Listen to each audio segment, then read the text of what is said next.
All right. Shalom, shalom, shalom.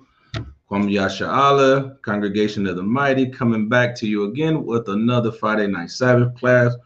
Part 2 of that. You need to have the spirit of the Maccabees in these last days, man. You gotta have the spirit of the Most High and the Maccabees in these last days, man.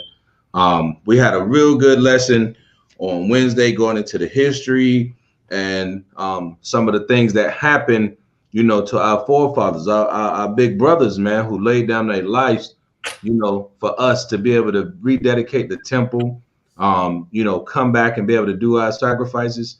And you know what's funny, what we're going to get into tonight, we're going to show how our people, no matter how many times they get a chance from the Most High, they always return to that vomit. That's why the Most High said 2/3 of our people got to go. They just got to go.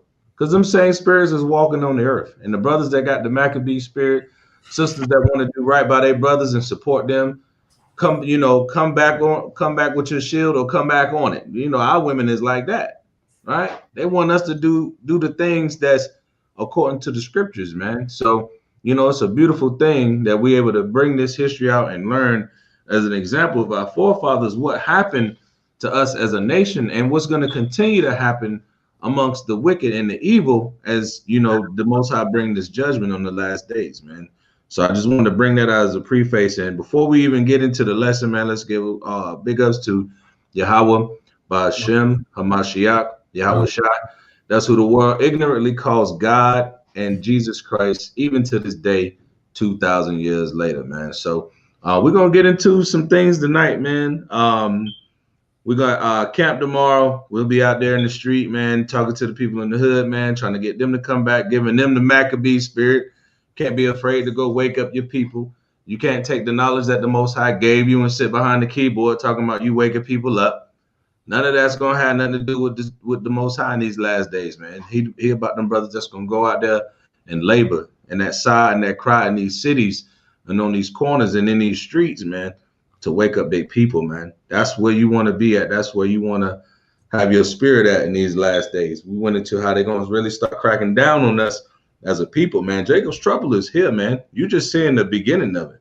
This vaccine and the plagues and, you know, all the cops assaulting us and killing us and all that kind of stuff that's going on, man. And, you know, I just seen another story where a brother was in his house and they ran up in his house and just killed him. You know what I'm saying? Shot the brother in Wisconsin in the back 7, 8 times. You know, what's going on with our people that we don't see? The Most High is not playing. And he's going to need a certain type of man, a certain type of brother, a certain Israelite to go out there and wake the people up because the judgment is at hand, man. And he's not playing. He ain't playing no more, man. He won't never plan. He just turns back. Now you about to see his face. Now you about to see what he really been talking about. For the y'all ain't seen, we ain't seen the flood. We heard the stories, but now that flood gonna be fire. That flood this time gonna be fire, man. And you better get yourself right with the Most High and come back to him, man. So I just wanted to bring that out and just say, you know, we're gonna be having camp. We're gonna be fellowshipping with a couple of brothers coming out, helping us bring out the word. And yeah, man, that's pretty much it. You got anything you want to bring out before we jump into it, man? No, man. I'm just all praises to to everybody watching, man, and hopefully, man, you bring them Bibles out, man, and follow along with us, man, and you know, don't just take it, you know, don't just listen, man. Actually follow and get your precepts together, man. Get your markers out, you know what I'm saying, and get some understanding, man. Right. You know, yeah, get some wisdom, man. That the Most High, all praise to the Most High, He gave, you know, myself and this brother, man, a little that we have to give to you, brothers and sisters, man. So, God, all I gotta say, man. You know what I mean?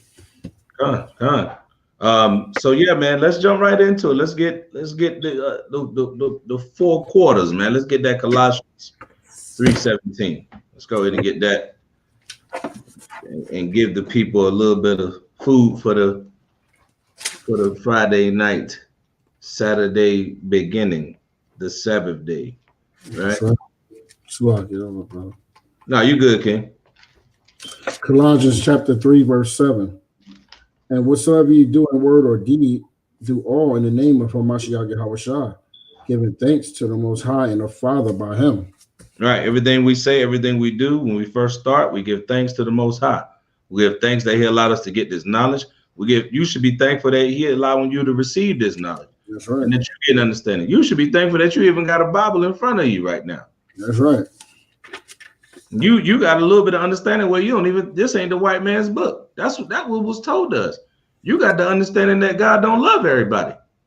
Right? So you got to be thankful for that, man, especially with these last days coming up. Everything's got to go back to thus saith the Most High. Thus saith the Most High and His Son, right? We gotta stick with that. That got to be the stability, man, the wisdom that the Most High gave us, and be thankful for them things that He's given us in these last days, man. All right, let's get Isaiah 1 and 3. All right. So Isaiah chapter 1, verse 3. Right. The ox knoweth his owner, and right. the ass his master's crib. But Israel doth not know, my people doth not consider. Right. A sinful nation, a people laden with iniquity, right. A seed of evildoers, right. Children that are corrupters. They have forsaken Yahweh. They have provoked the Holy One of Yasharallah unto anger. They provoked the Holy One of Israel unto anger. He mad at us, man. And you think He ain't gonna turn up now? You think He gonna turn back the wrath that He's already declared in the scriptures? It's written. It's coming.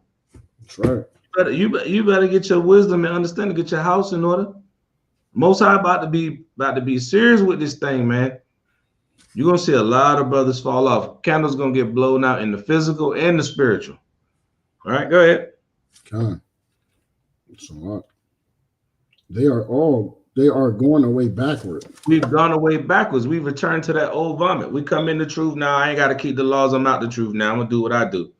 I'm gonna return to my flesh. It got a hold on me. What are you talking about? What are you talking about? Most I say you going backwards, right? Go ahead, finish reading that out, verse 5. Why should we be stricken anymore? Why you keep going through what you're going through? Why we got to keep dealing with what we're telling you? Why we got to keep having brothers come out here and keep cutting you with the scriptures, and you ain't trying to change or make a improvement in your life to get closer to the Most High in these last days? Why should you be stricken? Right? Why should you be clammed up, bottled up anymore? Right? Go ahead. Ye will revolt more and more. And the more that those things happen, that's just going to make you do what? Revolt more and more. You're going to continue to go against the Most High more and more because you're going to try to do what you want to do. You don't understand why you're stricken. You ain't even considered them things. Right? Go ahead. The whole head is sick. We sick in the dome. Go ahead. And the whole heart faint. We weak as hell. We got weak minds. Right? We don't know nothing that's going on. We want to just have fun, chill, hang out, go to the barbecue, eat a bowl of chitlins, wear the hot sauce. You know what I'm saying? That's what our people want to do. That's all we think about. Everything that's contrary to the scriptures. Right? I'm going to get high all day. Yeah, I'm a good smoker. You know, just stupid stuff, man. Stuff that's not going to do nothing but end up getting you put to death, man, in these last days, man. Because you don't have a warrior spirit and you don't have the spirit of the Most High in Yahawashi. Right? Let's get Hosea 4 and 6. Let's prove that. Let's get the Hosea 4 and 6 on them. Hosea chapter 4, verse 6. Right? My people are destroyed for lack of knowledge. Also, I say this people destroyed out here, man. Go ahead. Because thou hast rejected knowledge. All we do is reject the knowledge of the Most High. Go ahead. I will also reject thee. And thou shalt be no priest to me. Right? Seeing thou hast forgotten the law of thy power, I will also forget thy children. As they were increased, so they sinned against me. And that's the thing about our people. The more we get, the more money we get, the more we get wicked. I'm gonna bring that out too in the Maccabees. You're gonna see, man, we gonna bring it out. The amount of money that we've had as a nation of people. We always don't get it twisted. Black folk and Hispanic folk got money. The problem is we don't utilize the money as a tool. We utilize that money so for gain and for profit and to take advantage of our brothers and sisters. Matter of fact, jump up to verse 2. Call that and read that. Verse 2. Hosea chapter 4, verse 2. 4 verse 2, right? You give me verse 1. Start at 4 and 1. There you go. Verse 1. Hear the Right. word of Yahweh, ye children of Israel. Mm-hmm. For Yahweh have a controversy with the inhabitants of the land. Uh-huh. There is no truth, Uh-huh. no mercy, Right. no knowledge of the Most High in the land. We don't have no truth, mercy, or knowledge of the Most High in our land, even back then. So you know we ain't got it now here in Babylon the whore. Right? Sure. We continue to just go off and just want a damn party all the time. Right? No truth. Right? So that's why they buck up against us when we telling them the truth. People get their emotions involved when the truth is coming out. People get cut by the scriptures when the truth is coming out, because there's no knowledge of the Most High in this land. Babylon the whore, even all the way back during the time of Hosea. There's no truth back then. Negroes are still doing the same thing. Watch, bring out verse 2. Verse 2. By swearing, lying, and killing. And what? Stealing. And killing, and stealing. And committing adultery. They break out and blood touches blood. These things break out amongst our people. And then think about it. These is what the music is about.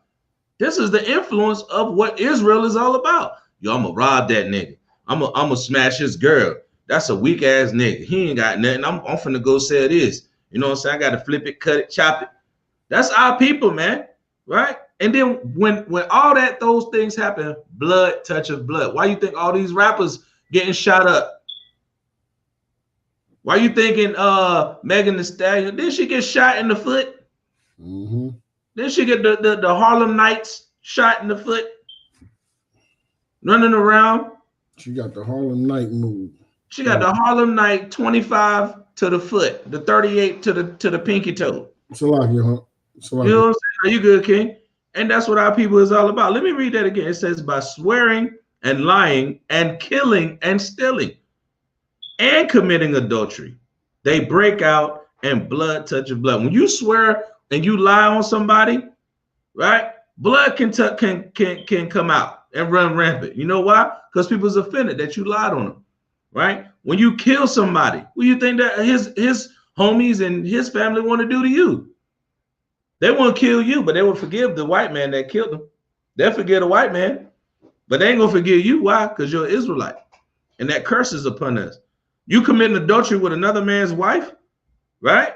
You laying with that married woman, sister. You out here laying with that married man, and you married, got a husband at home. You got a man that's taking care of you, and you going out here sleeping. Blood gonna touch blood, and ain't gonna be nothing to stop that wrath. That's why the Most High said that blood touches blood, because we continue to not have knowledge of the Most High, and we're destroyed for the lack thereof. Right? Let me get the rest of this. Let me get that Baruch till the brother come back in. I'm back, brother. All right, Khan. Yeah, I was just getting that Baruch 4-1. I'm here, brother. Yeah, whenever you got it, go ahead. Baruch chapter 4, verse 1. This is the book of the commandments of the Most High, right? And the law that endure forever. Mm-hmm. All they that keep it shall come to life, but such as leave it shall die. So when the scriptures say thou shalt not commit murder or thou shalt not kill, that means thou shalt not murder, right? You've left the laws of the Most High. Guess what's going to happen to you? Shall die. Thou shalt not commit adultery with thy neighbor's wife. What's going to happen to you? You've left the laws of the Most High. What's going to happen? Shall die. You know what I'm saying? You should be stoned for that. You should have your head dug in the pit and let everybody in the town come and stone you for sleeping with that brother's wife, for putting yourself in a position where lust can abide and run rampant. And instead of that man coming to kill you, now he got blood on his hands, right? For venging against his brother. Let's let everybody just stone this dude. Take him out. That's going to come back in the world, man. That's going to come back in the world. And the Most High, that stoning, when he put that hot one in, that's that lead stone.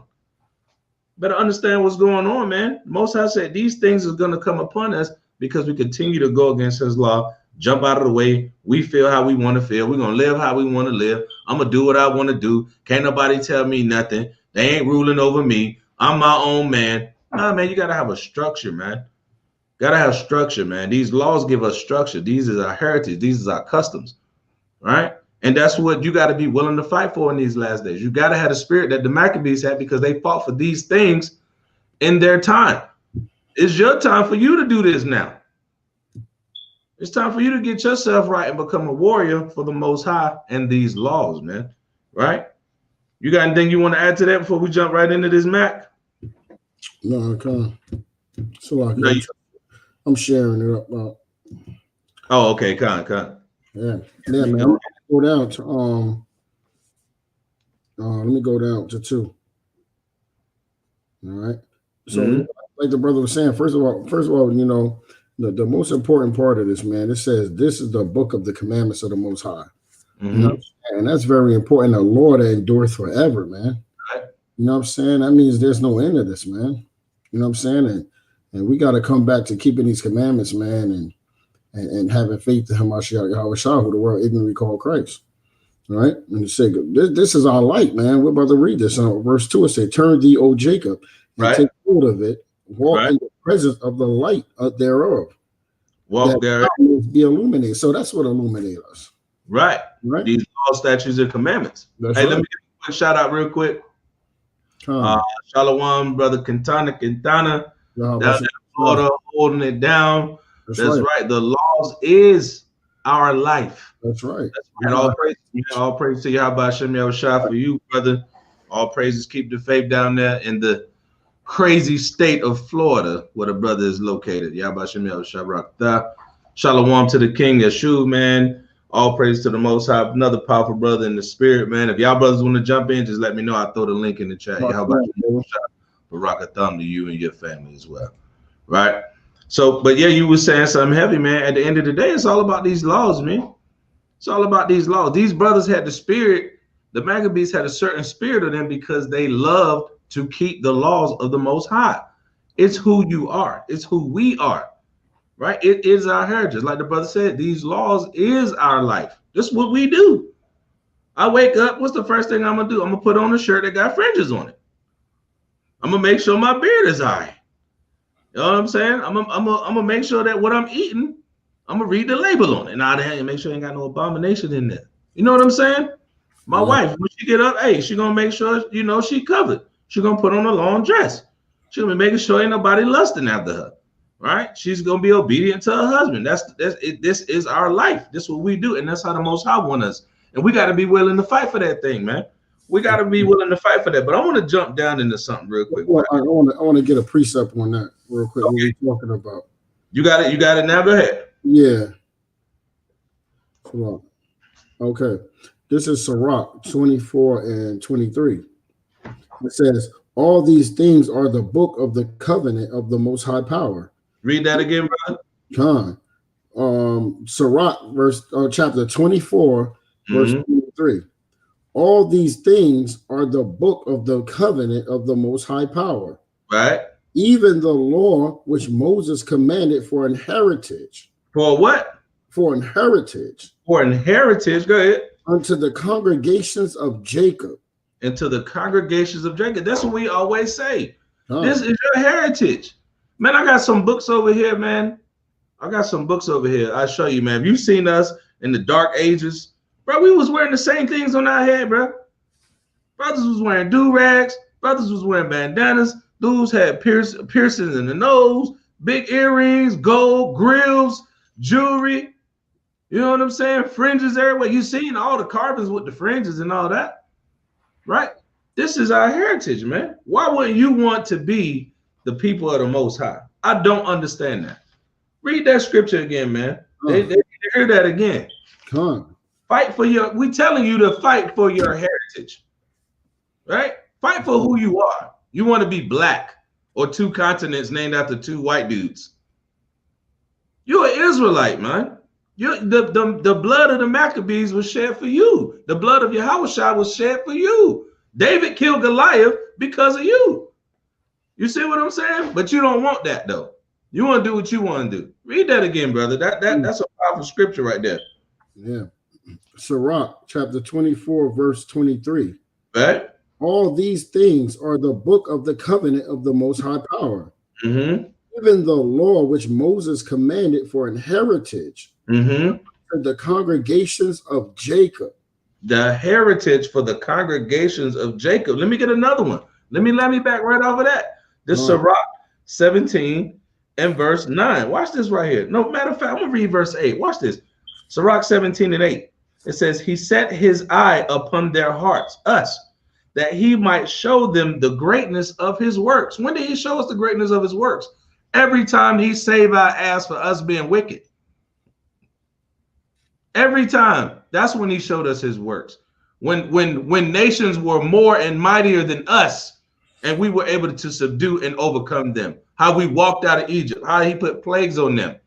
How he destroyed all them Hamitic people to get you to serve him. That's what he did. He went to war and fought for you, right? Watch this. He says, verse 9, he gave them to glory in his marvelous acts forever, right? That they might declare his works with understanding, right? Watch this right here. And beside this, he gave them knowledge and the law of life for an heritage. So this man literally, the Most High is literally sighed, cried, and fought for you. But you can't do the same thing for him. We got to check ourselves, right? We got to check ourselves, man. Because the law of life was given to us for inheritance. This is your custom. You on the live feed right now, learning from your brothers, right? Throwing up precepts in the chat, right? Knowing each other, shalom and Shabbat, shalom, right? This is your people, man. This is your brothers. This is your heritage. Come back into the laws of the Most High so we can get the hell up out of here. Because we're going to need this spirit, this same thing, this unity is coming together in these last days. We got to have it, right? Let me give a couple shout outs real quick. I got my brother Lion of Judah, Shalom, Yashala, all praises to Yahawashi, Yahawashi to you, Barakatah to you and your family as well, right? We got Sister Portia, Shalom, sis, Shalom, Yahawashi, Yahawashi, Shema'atah to you, right? And let's see what the brother Quintana put in the building, right? Deuteronomy 4:1, and now Israel, listen to the statutes, right? And the rules. See, that's the problem. Our people don't want to listen to the rules, right? That I am teaching you. This is Moses telling us. And watch this. Not only listen to them and do them. Why? That ye may live. That you may live.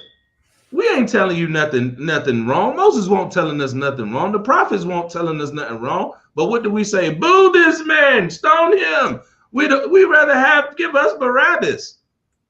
Caesar's our only king. We want to do what the Greeks do. That's our people, man. Hate their own brother when the Most High gave us his laws as a heritage, man. And that's the Torah, right? So now let's get some more, man. All praises, man. The water for that precept, man. Y'all got any other ones, man? Throw them up in the chat, man. One more. We're gonna get the classic. Psalms 147 and 19 and 20. Bring that up. He shows his words unto Jacob, right? His statutes and his judgment unto Israel, right? He have not dealt so with any nation, right? And for his judgments they have not known them. Now, see, I'm glad you brought that up because you said his judgments they have not known. Go elaborate on that, King. Well, and his judgments they have not known them. See, oh man, I got a precept for that too. Thinking about. But see, we the ones get the judgments on for breaking the law, statutes, and commandments. You know what I'm saying? When you go to Deuteronomy 28, it says that, matter of fact, you go to Deuteronomy 1:1, it says the children of Israel. Right. We get judged for not keeping because we were ones who was given the law, as we just read. What you say? You said we get judged, right? We, the whole family, right? That's right. Can I precept that real quick? Absolutely. I already know where you're going. Go ahead, Art. Amos 3:1 on that real quick. Hear this word that the Most High have spoken against you, O children of Israel, right? Against the whole family which I brought out of the land of Egypt, saying, you only have I known. That's right. And then he said, as for the other nations, when you was reading that in Psalms, they have not known his judgments. That's right. He said, you only have I known of all the families of the earth. Therefore, meaning because I know your ass, I will punish you for all your iniquities. I don't know them. I don't give a damn about them. They are dropping the bucket. They spit. But you, I'm gonna get you. You know how your daddy tell you, look, when I get home, I'm gonna get you. They called your mama while she was at work, you was at school turning up. Okay, I'm gonna get you. That's what the Most High telling us. He can't get your friends that was in time out with you, but he gonna get you when he get home, right? Let me get this one right. You had more on that, King. You want to bring out? We get one more classic. How about that? Ahead. Where we going right now? Romans 9:4. Who are Israelites? To whom pertaineth the adoption back to the Most High, right? And the glory, the kingdom of heaven, right? In the covenants, the old covenants and the new covenants, and the giving of the law, and the services of the Most High, and the promises. Whose are the fathers, and whom concerning the flesh Christ came, who is over all, Most High blessed forever. Amen. The Most High blessed forever. Amen. Everything about this whole book. So you got to be willing to fight for that, man.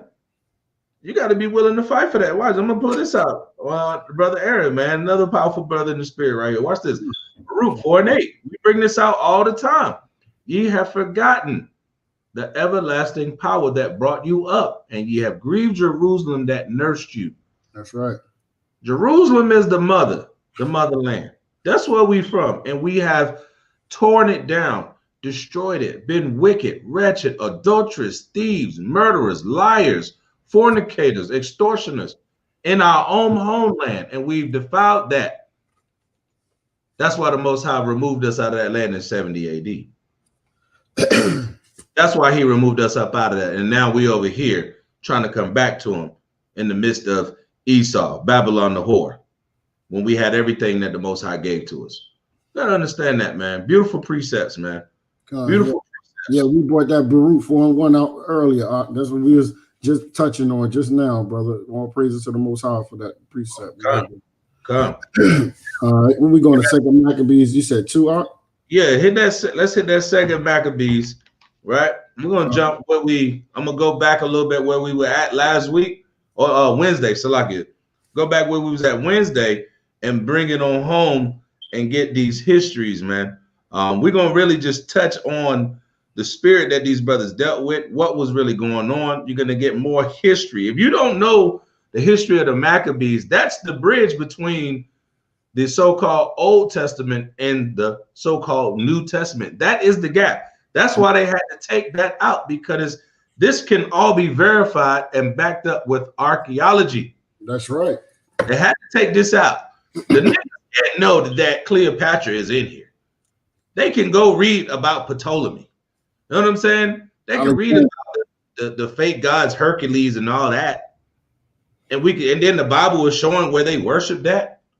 Xerxes and all that. So they had to say, no, you know what, we can't let them get that. Gotta take that out. You gotta get the understanding of what these brothers was fighting for, their heritage and their customs. Go ahead, King. Oh, I just want to say, man, because I'm gonna tell you right now, if they didn't get rid of this book, Christianity would be finished. Yeah. You cannot teach Christianity with this book in here. You can't. You can't teach God love everybody or everybody in this kingdom. You can't teach that this book is in here. See, we when we go through the New Testament, we understand what's going on. It's simple. You know what I'm saying? That's why in church, that's why they go to Paul's writings, which they just don't understand. I understand Paul's writing, all praise to the Most High. I understand it because I know the precepts. I know what Paul's talking about. And plus, I know the Apocrypha. You understand? So when you put all this together, the book this is the book of the commandments. This whole book, whole book. God. Let me touch something that you just said, though, because you said you understand Paul's writings. Paul was sent to the Gentiles. If you don't have the history of who the Gentiles were in the Apocrypha, you're not going to know who the Gentiles were in the period of the Romans. That's right. You're going to be totally over. Where is the history between Malachi and Matthew? That's the Apocrypha. Judah. You see what I'm saying? That's the Apocrypha. So you gotta know everything that's going on, right? let me get this out before we get this last one out. Right. Let me bring up what the brother says. Sirach 17:10. And the elect shall praise his holy name. Beside this, he gave them knowledge and the law of life for inheritance. That's Y'all see how important that is? The elect shall praise his name, his holy name, his separate name, Yahweh, right? And beside this, also including that, he gave them knowledge and the law of life. These commandments are the laws that keep you alive. That's right. You got to understand that. Don't be a drunkard. You be a drunkard, you end up on kidney and dialysis. It's simple. Don't be a whoremonger. You might end up getting something you can't get rid of. It's simple. It keeps you alive, man. It keeps you alive, right? All praises line to Judith the water for that precept, brother. Right? So now let's get this Maccabees, 2 Maccabees chapter 2, and let's start at verse 19. 19, Khan. 2 Maccabees chapter 2, verse 19. Right. Now as concerning Judas Maccabeus and his brethren, and the purification of the great temple, and the dedication of the altar, and the wars against Antiochus Epiphanes, and the what? And the wars against Antiochus Epiphanes, and Eupator, his son, and the manifest signs that came from heaven unto those that behaved themselves manfully to their honor for Judaism, so that being but a few, they overcame the whole country. And now, Salah, let me bring this out because this is very important. You see what it said? A select few, but being a few. Look at this right here. And the elect, that's the elect. Those that the Most High said, now I want you out of all those people. I want you out of all these people. This whole family, you're going to be the only one I want. The rest of them got to go. That's right. And that's why he chose certain men to put in this work. Right. You know what I'm saying? You can't deal with everybody. You can't. Everybody, then that would make the story not good. If everybody can do it. It takes a certain breed of man. He definitely not, what you say? He definitely not dealing with no buttercream spirits, man. Right. He don't have that kind of spirit. And a lot of people that have that spirit is going to be tested at these times. We get into that point, man. We get into that point, right? Yeah. We almost home. We almost there, right? And he said, and chase Barbara's multitude. They chased them up out of there, right? Go ahead. What was that? 22? No, 21 still.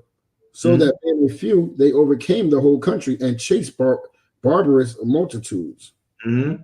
So verse 22, and recovered again the temple renowned all the world over, and freed the city, and upheld the laws which were going down.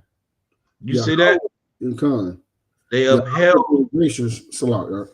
What they say they did? What they upheld, right? Yeah, Khan. It said, but they had a spirit on them to do that. They did what? They upheld the laws. Right. Now in the New Testament say, yeah, we established the law. You see that? That's the same thing. So even those brothers that was with Paul and Peter, right? And those brothers in the New Testament where you get confused thinking it's talking about heathens and other people, he was talking about the law of his God. Didn't he write Romans 9? Didn't you just bring Romans 9 out? That's right. What Romans 10:1 say? Brethren, my heart's desire and prayer to the Most High is that Israel. But Romans is addressed to the Gentiles living in Rome. That's why the brother said you got to understand Paul's writings. You got to understand that these brothers all had the same spirit, man. These brothers had blood on their hands. These brothers had blood on their hands. The holy men of God. Not the three-piece butter biscuit suit dude that you go to and see every Sunday that made you come to church. Not that dude. We talking about Pookie that used to sell crack is now out here teaching the words of the Most High. Because Pookie done been through some things. Pookie done got beat down by the Most High. Now Pookie is a parium bringing out the precepts. That's the kind of men that the Most High dealing with, man.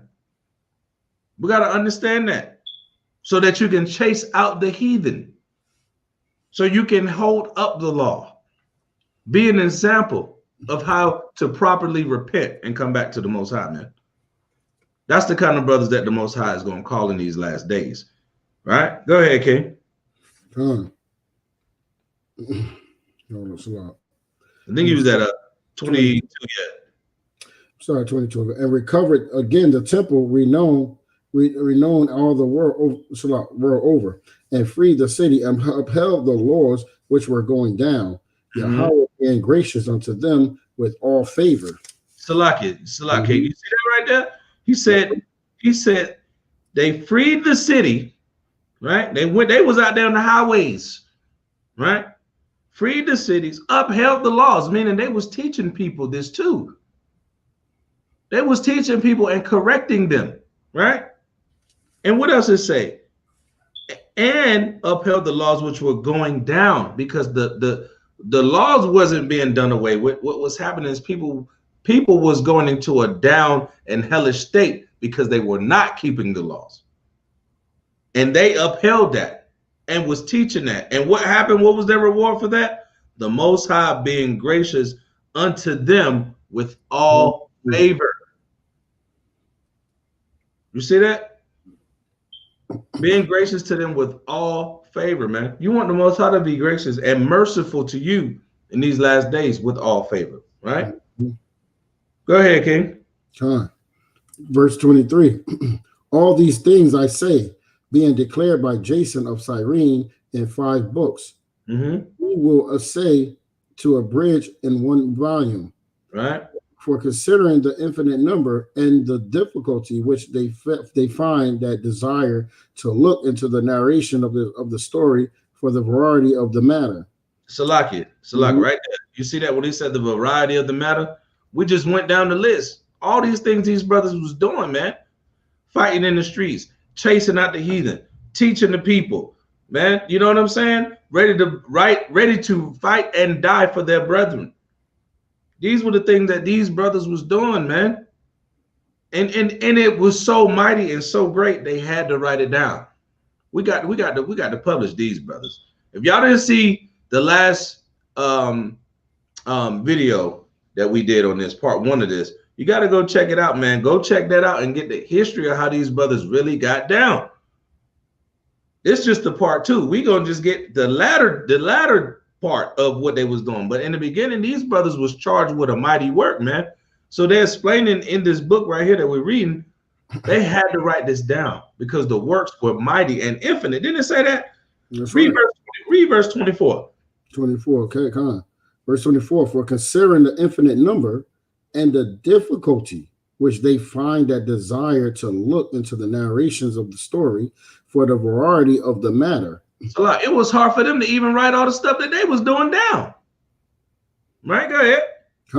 We have been careful that they that will read may have delight, and that they that are desirous to commit to memory might have ease. Go ahead. And that all into whose hands it comes might have profit. Might have what? Profit. Go ahead. I know you was finna bring it up. Go ahead. This stuff is written for us, right? Because they're telling us, like, listen, with the Most High power, you can do these things, man. This is to give you courage. Like, do you read this? He says that we have been careful that they that will read it have delight. That we get through delight reading this. He's talking to his people. The people that's going to come after. That's why people write books, history. Right. So we read it now because they knew that it was going to come a time when that spirit is going to come back. Right? It said, will read may have delight, and that they that are desirous to commit to memory might have ease. Right. Ease through these scriptures. Right. And that all into whose hands it comes might have profit. This book profit us, man. John? Yeah. Right. What the scripture say? It is the spirit that quickens us. Mm-hmm. Right. That's why now what's the name of us? The spirit of the Maccabees. This quickens us when we read how great and powerful and how mighty our men are. And then you look at the position and the condition of our men today, the so-called Black and Hispanic men in America, scattered abroad throughout the earth. They know we don't have the spirit of the Maccabees. That's why they can give us anything. And the Maccabees fought for each other. They didn't fight each other. We fight each other and we tear down each other instead of building each other up. Except for those repentant brothers that you see trying to wake up their nation. Nobody is perfect, but we are striving to be perfect under these laws and live just like these men and have honor and glory in the Most High and have his favor on us because we ready to fight and die for this law, man. This is real. This thing is about to get super real. We ain't seen nothing yet, but we gotta have that spirit in these last days, girded up, showing ourselves men of the Most High, right? Where we at? Verse 26, right? Yep, come on. Yeah. 26. It said, verse 26, therefore to us that have taken upon us this painful labor of abridging, and it was not easy. It was what? It was not easy. It's not easy doing this, man. But a matter of sweat and watching. Right. Salaki King. The precepts and keeping the law, that's easy. The commandments are not grievous, man. Most of the things that you do, you naturally do anyway. You should naturally just not eat pork, right?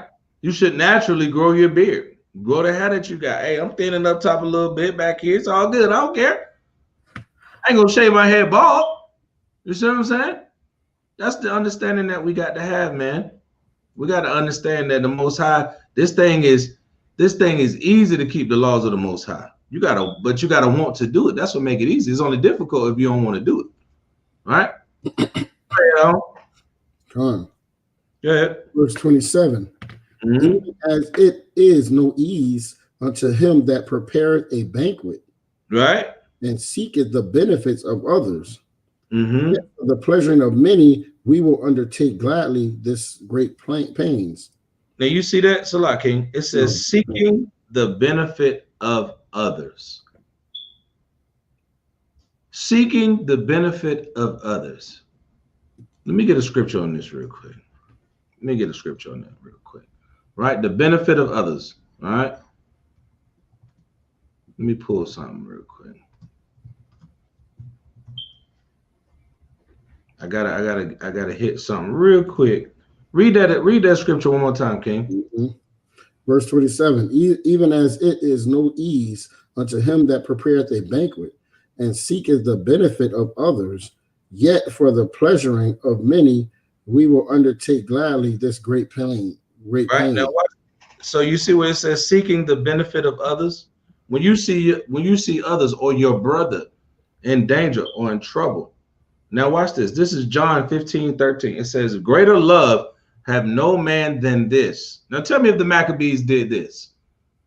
Greater love have no man than this, that a man laid down his life for his friends. If we just went by that, we'd be good, man, as a people, man. If we just did that, right? I got another one. Watch this right here. 1 John 3:16. Now, why don't read this, John, in the church, right? Hereby perceive we the love of the Most High, because he laid down his love of God, talking about Yahawashi, because he laid down his life for us. Watch this. And we ought to lay down our lives for the brethren. Y'all see that? We ought to lay down our lives for the brethren. Why? Because someone else that was our brother did it for us. And there's no greater honor than that. That's thus saith the Lord. There's no greater honor than a man that will lay down his life for his friends.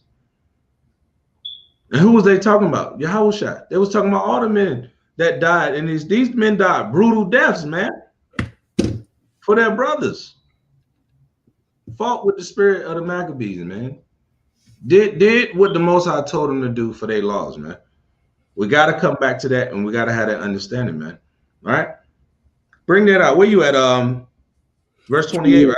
Yep. Yeah. Now, this is where we was about to leave off from Wednesday. Right? Go ahead.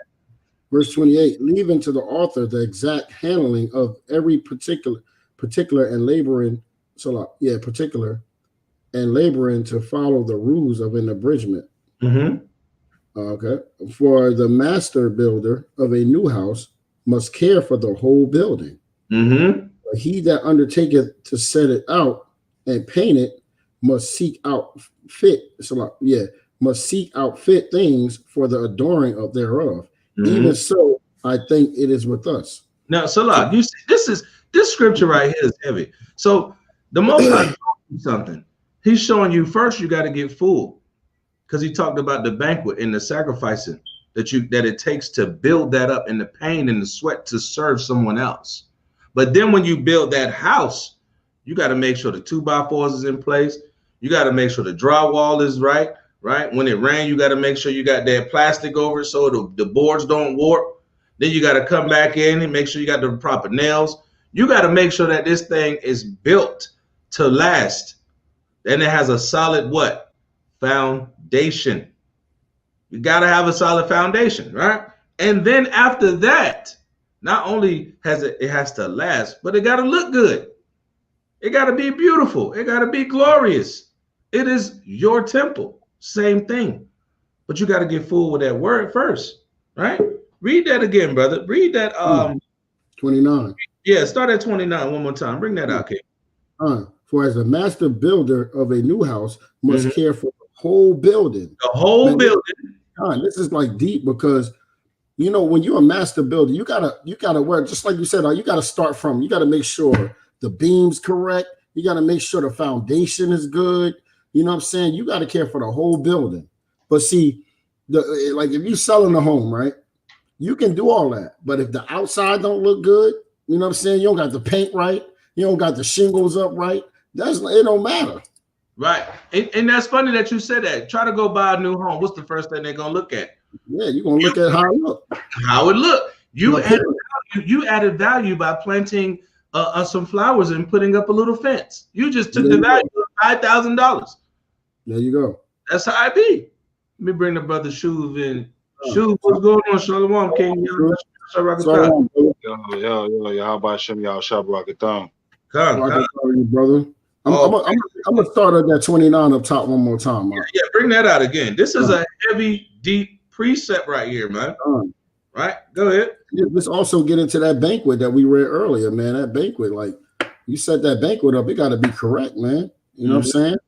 And here we go. Verse 29, it says, for as the master builder of a new house must care for the whole building, but he that undertaketh to set it out and paint it must seek out fit things for the adoring thereof. Even so, I think it is with us. Right.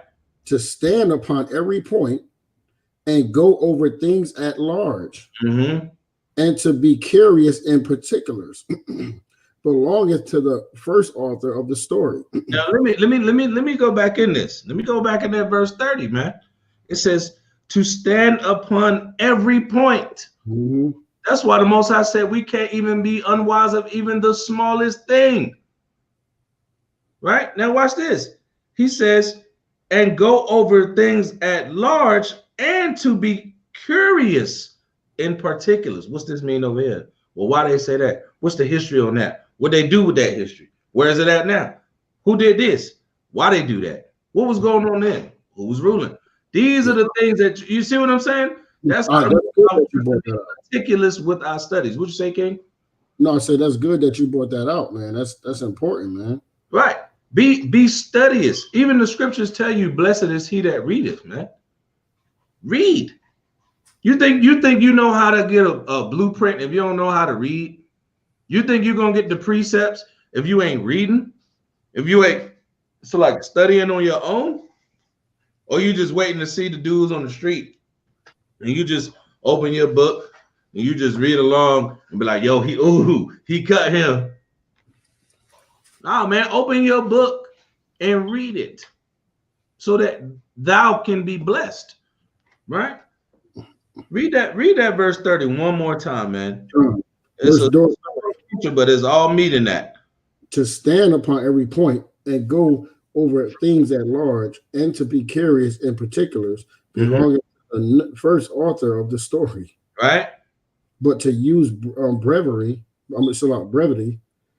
and avoid much laboring of the work is to be granted to him that will make an abridgment. Salak, I gotta get the definition of this. But to use brevity, let's get it. Brevity. You know if it's in the precepts, man, it's gonna be something crazy, right? Like, watch this. Now, see these words right here, y'all. Hey, these words right here you might have to get definitions for the words of this definition. Brevity. Watch this. Conciseness. Right. Pointedness. Right. Compactness. Compendiousness. Incisiveness. Watch this. Crisp. Crisp. Compression. So basically saying, but to use conciseness, like you got to be concise. Be on point. Be on point. Yeah, that's right. Hey, like that banquet got to be perfect. You got to be on point. And just like that building that the brother built, he got to build it correct, but he also got to make it look appealing. Right. You know what I'm saying? You got to be concise. You got to draw the people in. You got to draw the people in. Right. That's why when they see us on the corners, right? If we was just out there looking like we don't got our stuff together, we looking like we finna take the money and go get some crack. I don't care what you talking about, nigga. You look like you finna steal from me. But brothers out there, 30, 40, sometimes 50. We look like we younger than those out there that's in the street. We keep the laws of the Most High. They like, hey, what's them things on the bottom? How many times y'all done heard, hey man, what's them things on the bottom of your shirt? That looks crazy. It's crazy you said that, right? I was in Harris Teeter today, right? And there was a sister, I always get them to clean the cutters for the the lunch meat stuff. Oh yeah, for the deli. Pork off of there, you know what I'm saying? So, I asked the sister, I said, I appreciate you doing that. She said, man, there's no big deal. I do this for, a lot for the people that, don't eat pork and stuff. I said, well, you're not supposed to eat pork either. You know what I'm saying? So she said, you're right. I know that. So I went around to the other spot to get the meat, the cheese or whatever. And the brother was like, yo, what's those things the brother got on his shirt? Mm-hmm. The sister was like, those fringes, you know what I'm saying? And I was like, oh shit, I didn't even know she knew. You know what I'm saying? The brother was like, yo, I like those, you know what I'm saying? He liked that, you know what I'm saying? And then the sister was like, yeah, I told you they fringes. She's like, they probably Hebrew Israelites. I said, well, you a Hebrew Israelite, brother. You know what I'm saying? And he came over there, man, but like later on when I came back around to talk to me and get the YouTube joint, you know what I mean? And the sister wanted the number. You know what I'm saying? That's why it's important, man, to keep these laws, man. Because by us wearing these fringes, man, those make people look at that and they think about the law. You know what I mean? You get to tell people about the law. You know what I mean? But if I come in there and what we getting to right here, if I come in there, I don't have my fringes on, you know what I'm saying? I'm wilding out, you know what I'm saying? I'm acting a fool, smoking cigarettes or whatever, right, like that. You know what I'm saying? Look, I can't be. You know what I mean? That I can't be that what do you say, brevity? You know what I mean? Like people look at me like, hey, that ain't concise. You know what I mean? Like, you know what I'm saying? I gotta be concise with myself, even. You know what I'm saying? Like when I come in, I gotta show that. I gotta show myself. You know what I'm saying? But you know what I'm saying. But what you're saying though, because look, remember, even the scriptures tell you, be instant, in season, out of season. That's telling you to be on point. Because look, you could have had your fringes on, but you might not have been able to have a little bit of knowledge to break it down to that, brother. That's right. That's just been coming in. Like, you're Israelite, and all you had to do was just give them Deuteronomy. Look, I don't know all the other ones, but I know that's in there. I know that's in there. That's right. You know what I mean? Right. Just that little bit of wisdom and being on point. And that also shows having a certain spirit is very key to this thing. That's why the scriptures, man, be concise, man. Be that also show that you remember I say that the laws is their heritage, so that show our heritage. Right, that's heritage that they seen. You know what I'm saying? Hopefully that brother get in touch with he, you know what I mean, and hopefully he looking for, you know what I mean, to learn how he asking how to make them. You know what I'm saying? How can I get them on my clothes? You gotta give him some milk first. He ready to go right in. He want to make the fringes. Dang. It's more than fast. Gotta get that Deuteronomy 28:47. You gotta get this. There you go. What's going on? Right. Shoot, you had something you want to bring out, Cake? Yeah, you know, a little late. I wait though. Go ahead. You said you want to wait a little bit. Wait a second. You got a couple. I'm on. Yeah, go ahead. Finish reading it out. Con. Let's get what was. Let's get no, we was at 31. Finish that. Let's get that 32. So, like the brother said right here. Why you getting that? Look what he said. And sorry if we missing some of the precepts, man. It's so many going up, man. We trying to catch them all. So select. I want to show what the brother said. He said people always asking why my shirts have fringes on them. That's beautiful. You want people to be asking you that all the time. Hey, what's that? What's that? That means you in them laws. That means you at least subconsciously is thinking about keeping the commandments of the Most High. You might slip up. Hey, because you know what? Like when I was in Joanne's one time and I was copying me fringes, right? Mm-hmm.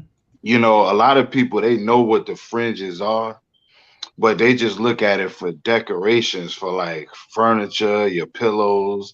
You know what I mean? Like you making something. You know what I mean? They don't never think you're gonna come out with it on your shirt swinging. You know.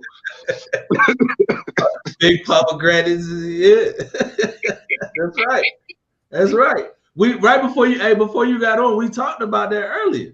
How this is just something that's natural to brothers. We've been rocking. That's why that gang culture is the way. Remember they used to throw the do-rag in the back pocket, fold it up real clean. You know what I'm saying? Throw the bandana tied in the front. You know what I mean? We always had that as something that we did. Spirit has always been in us spiritually, because guess what? These brothers was always like that, man. The diadem is a part. Right. Yeah, I heard you going into them books, right? Right. Going into the books. That's why I said I got a book over there that's got the brothers with the daggone with this on. It ain't got the same colors, but they got on the joke. You probably got the same book. But yeah, that's how we got down, man. Let me while he grabbing that real quick, Shia, grab this verse 32. We'll bring it out right there. Verse 32. Verse 32. Here then will we begin the story, only adding thus much to that which have been said, that it is a foolish thing to make a long prologue and to be short in the story itself. You see that? And we ain't no need to fill it in with a whole lot of BS. Just get the facts, right? Separate the meat from the bones, right? And bring it out. Boom, I got that same book. Pull that up. Pull that up. Let me show that real quick. I'm gonna jump out so I can pull his up more.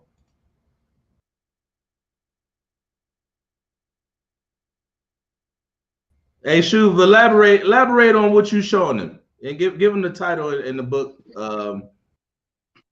This is the book right here. Nature Knows No Color Line. You know what I mean? So this is basically going into the Negroes in the coast of arms and the nobles families that was over that rule during the Dark Ages. You know what I mean? So like the brother was bringing out, that's going into, you know, how they look. Like, look at the brother got the bandana on his head right there.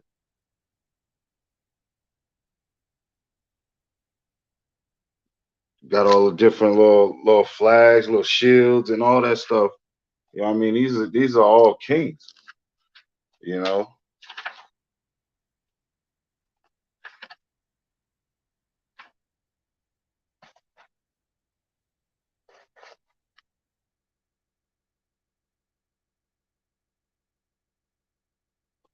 That's why it's important to snatch these books up while you can still get them at a good price. You know.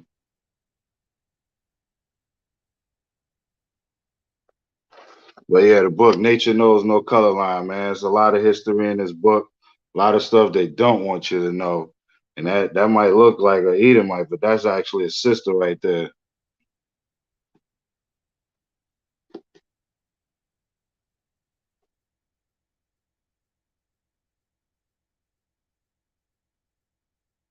All right, King.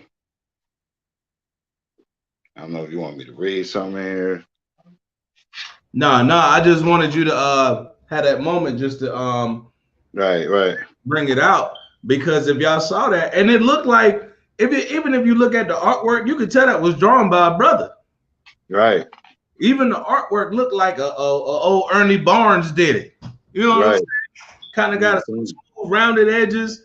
It's clean. It looked kind of comedic, but it's like, dang, these brothers really wore the same thing.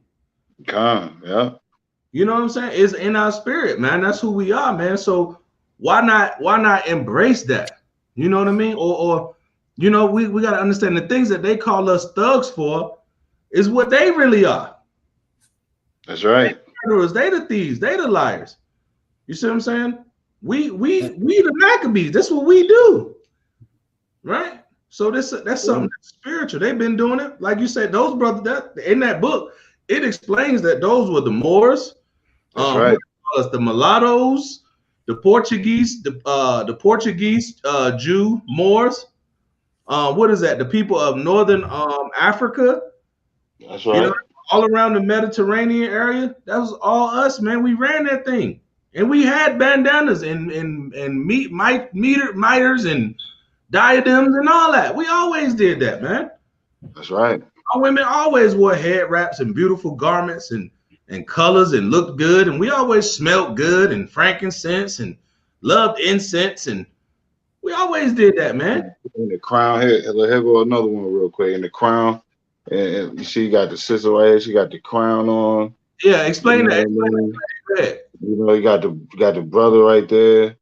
You know, look at that sister. You know, these brothers decked out. The Jews. Look at this brother over here. This brother trying to get the angle on him. You know what I'm saying? Brother got the Jews in the air. You know what I mean? These are the Moors right here. You know, the black Moors in the British families. You know what I'm saying? That ruled during those times right here. You know, this is Yorkshire genealogy. You know what I mean? So they know about this stuff, man. All praises, all praises. I got another book. Pull that picture up that you just had with the brother with the crown. The brother with the metal crown. Show that real quick.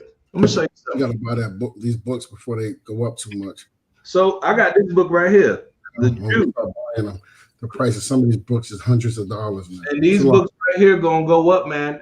These books right here gonna go up. This is the book called Arthur Talmadge Abernathy, right? And I want to say, look. The name of it is the Jew, a Negro, being a study of the Jewish ancestry from an impartial standpoint. Now let's see who the author is. Can y'all see that? Sure. Who's that? Esau. Mm-hmm. Like the brother said, Esau knows what's going on. Show that picture that you had with the brother with the crown. Oh, this one, that was a sister right there. That was a sister? Look. Yeah, kind of. You see that? One. Look, yeah, that's a sister right there. Same type of crown, yep. Same type of crown. Yeah, let me see if I can get this one. It's another one right here, this one. And sister got the big crown sitting in front of her.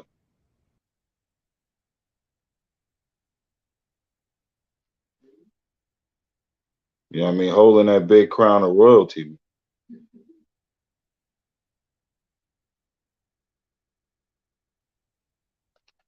Royalty, man. Royalty. And you know what? That's all praises, because they don't want us to know about that, man. They want us to continue to think that, you know, we some slaves out here, man. We the greatest warriors, the greatest poets, songwriters, musicians, dancers, food preppers, banquet setuppers, teachers, prophets, everything. Right? And in these last days, man, we got to come back to that heritage, man. We're going to have to come back to this heritage, man. So, yeah, man, I wanted to just bring some of those things out. And that's perfect timing that you brought that out, because we were talking about that earlier, right before you jumped on, right at the beginning. No, I was listening. Right. That's just in us, man. You know what I'm saying? Like, brother, shout out to the brother, Yahawashi. He had a sale. I was like, I'm finna get everything. What you mean? I'm finna get everything. Know why? For one, I'm gonna support my brother, right? Two, I like him. That's a win-win. You know what I'm saying? That's a win-win. So why not do them things? And it's something that the Most High say, yeah, that's okay. You know what I'm saying? That's your style. I mean, I put that in y'all. Y'all, we've been doing that. And there's pictures that's older than that. And some of the books that some of the brothers I used to deal with, they got some old books. I'm talking about thick junks, and they got the diadems on them. Them talking about 600, 700, 800. You know, I seen some of the books that one of the books that he got now, that junk is $7,000. 7 racks. So these books that we show, y'all better grab them now and get that knowledge now, man. You know what I'm saying?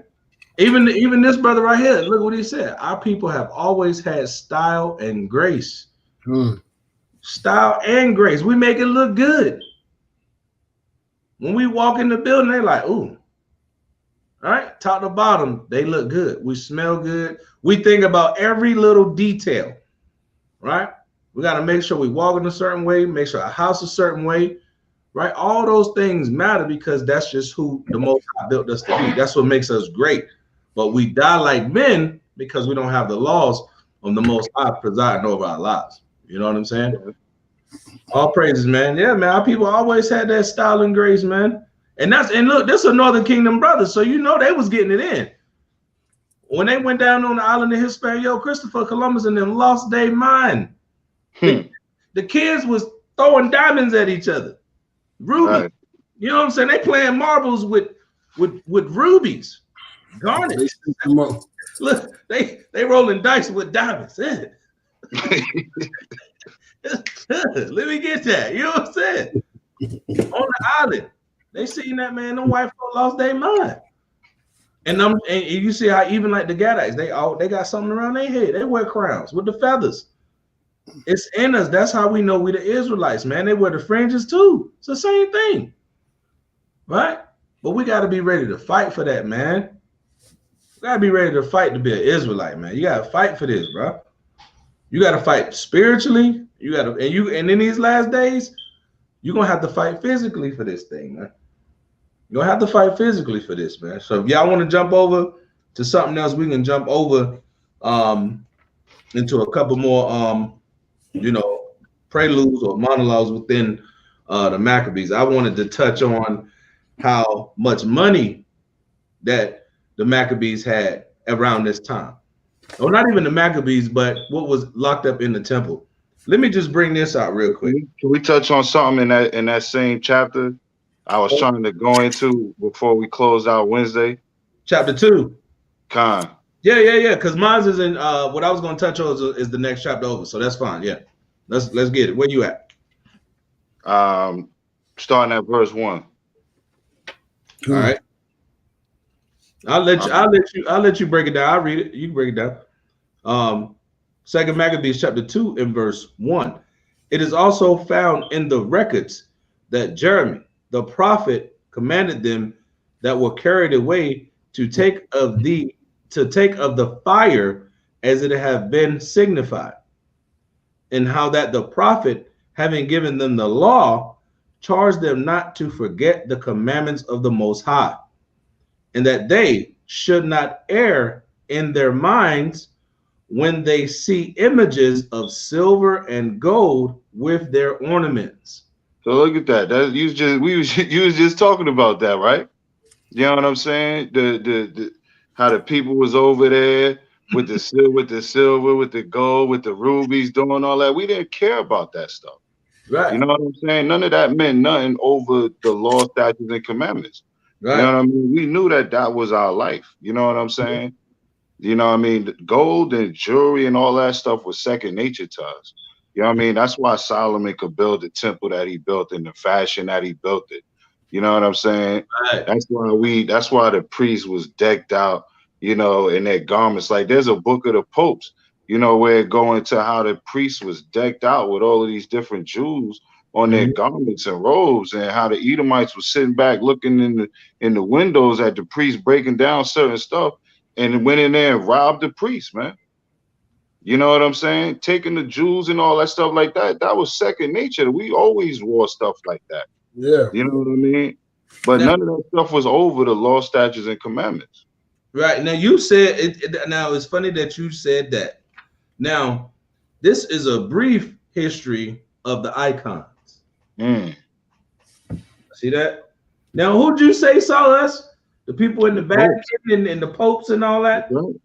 Let me show you these garments that these brothers was rocking. See, they Mhm. put their image like Christ was just some weak dude. Oh, bear your cross with me with a toga. His shoulder damn got cocoa butter on it, glistening in the sun.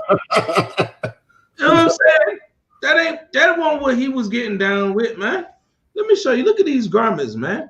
With the remember what we read. What was the temple? What colors was decorated in the temple? The purple, the scarlet, and the blue, right? Look at that, bro. Y'all see that? With the fringes on the bottom. Mm-hmm. We've been doing this, bro. Look at that. Salah. Y'all see that? We've been doing that. This is from 16th century Russia, right? Let me get some more on that. With the fringes on the bottom.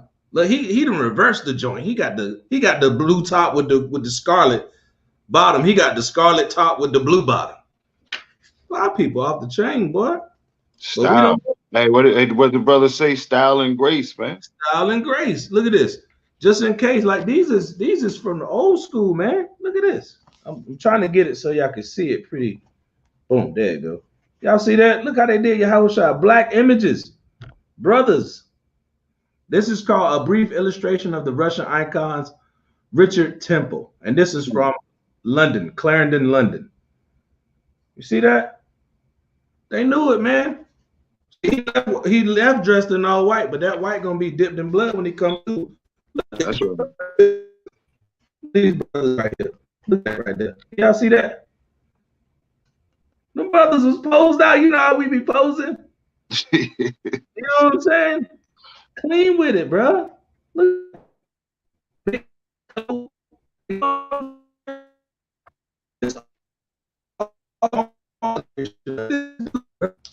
This is Demetrius of Salonika, 1546. Look at this. Look at this dude. Gold set up, bro.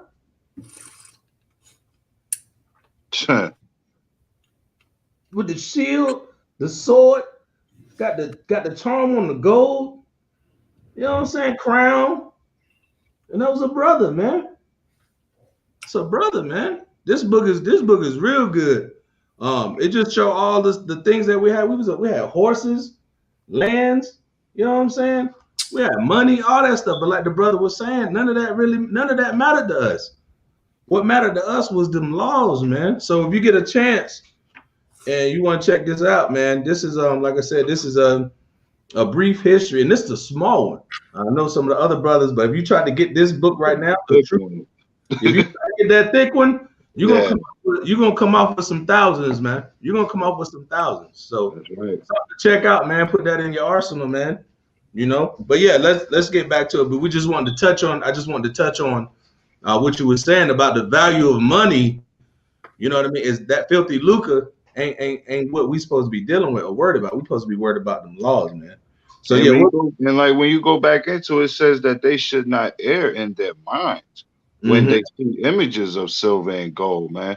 And that's all our people run to. We rob our people for it. We throw the images up on the screen. Like you remember back in the early 90s, you had the platinum era, you know what I mean? It turned into the, first we had the gold chain era, then the platinum era, then the diamond into the rose gold. You know what I mean? Yeah, right. You know what I'm saying? So we done many. We err like hell when it comes to the jewelry, man. Right, right. We kept it, and that's like, let me read that again. Let me read verse 2 again. It says, and how that the prophet, having given them the law, charged them not to forget the commandments of the Most High, and they should not err in their minds when they see images of silver and gold with their ornaments. Verse 3. Oh, you wanted something? You about to bring out something on that? Nah. All right, come on, verse 3. And with other such speeches exhorted he them that the law. You breaking up real bad. Huh? Yeah. Can you hear me? Can y'all hear me now? You kind of choppy. Let me see something. You sound better right now. Yeah, yeah. I'm good. Con. All right, Salak. Verse 3. And with other such speeches exhorted he them that the law should not depart from their hearts. Mm-hmm. Verse 4. It was also contained in the same writing that the prophet, being warned of the Most High, commanded the tabernacle and the ark to go with him as he went forth into the mountain where Moses climbed up and saw the heritage of the Most High. So that's like the brother was bringing out earlier. The laws is the heritage. You know what I'm saying? That was the heritage that Moses saw. You know what I mean? When he went up and climbed that mountain and he came down with those testimonies. Right. You know what I mean? The do's and what not to do. You know what I'm saying? Moses received our heritage when he dealt with the Most High. Right. Well, really, when he dealt with Yahawashi. You know what I'm saying? Because the Most High never left the throne. You know what I mean? So that was Yahawashi in that cloud. And that's why when you read First Maccabees 1, you know what I mean, he made us change that, you know what I mean, our Lord statutes, because they were trying to make us forget our heritage. Just like in America, when we came to America, they taught us their Christianity to make us forget our heritage. Because if we forget our heritage, we forget who we are, and then they can tell us we African American. I'm saying, oh no, even worse, they can say we're black. So we basically believe that our line or lineage come from a black, somebody named Black, or people who live in black somewhere. You know what I'm saying? I mean, if you can call and like we always say, man, there's educated people that if you ask them what's your nationality, they're going to say black. That's the craziest thing ever, bro. Got a damn doctorate in biomechanical engineering. God. Like, nigga, you supposed to be in outer space. you supposed to be going into the depths of the abyss, but you don't know what your nationality is. God. That's why the wisdom of this world is foolishness with the Most High, man. He ain't dealing with that. Yeah, you breaking real bad. You got the robot going down. All right. Salah, hold on. Let me jump out real quick. What was he bringing up? We was on chapter 2, verse 5. I'm gonna read it, I guess. No, well, I'm gonna wait for him. Maybe he want to bring something out on that, but I'll bring it out. Chapter 2. You know what I mean? Kind of flow it out, so we're not just leaving it. Right, yeah. Second Maccabees chapter 2, verse 5. And when Jeremy came thither, he found an hollow cave, wherein he laid the tabernacle, and the ark, and the altar of incense, and so stopped the door. And some of those that followed him came to mark the way, but they could not find it. Which when Jeremy perceived, he blamed them, saying, as for that place, it shall be unknown until the time that Yahweh gather his people again together and receive them unto mercy. Right. Yeah. So that place, con, yeah. Y'all good? Yeah, you sound better. Okay, con. Good. Con. So, yeah, I mean, that place right there is hidden until the time that the Most High bring us back together again. And when he gathers the nations, once we come together and put off the foolishness, put off killing each other, put off whoring out our women, you know what I mean, eating things that's unclean to us and defiling our temples, man. He bring us back into the Holy Land. This place is going to be made known to us again. Because, you know, the heathen, they got this place over there all mixed up. They saying Mount Sinai's over here. Oh, it's over here. You know, they don't went in there and put some fake carvings in the stones and stuff, mixing up the location. So you don't know where it is in the earth, man. But the Most High is going to reveal these things to us when he gathers us again, the true place. Right. And I'm gonna read it again, right?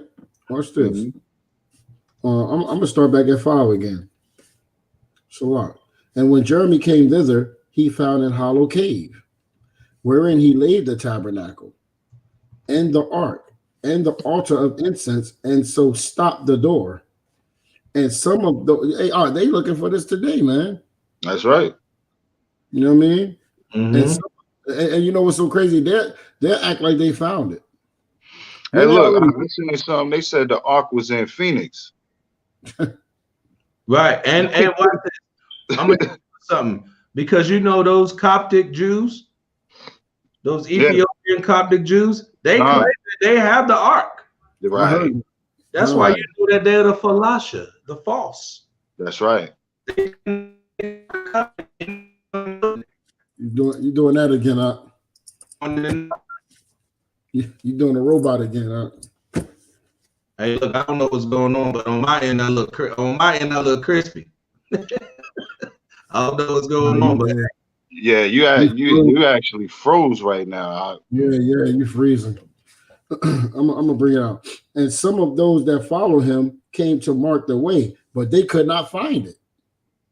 All right. Which when Jeremy perceived, he blamed them, saying, "As for that place, it shall be unknown until the time that Yahweh gather his people again together and receive them unto mercy." The Most High said this, man.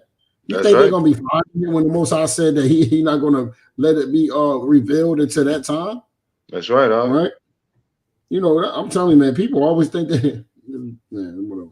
Verse 8, then shall Yahweh show them these things, and the glory of Yahweh shall appear, and the cloud also, as it was shown under Moses, and as when Solomon desired that the place might be honorably sanctified.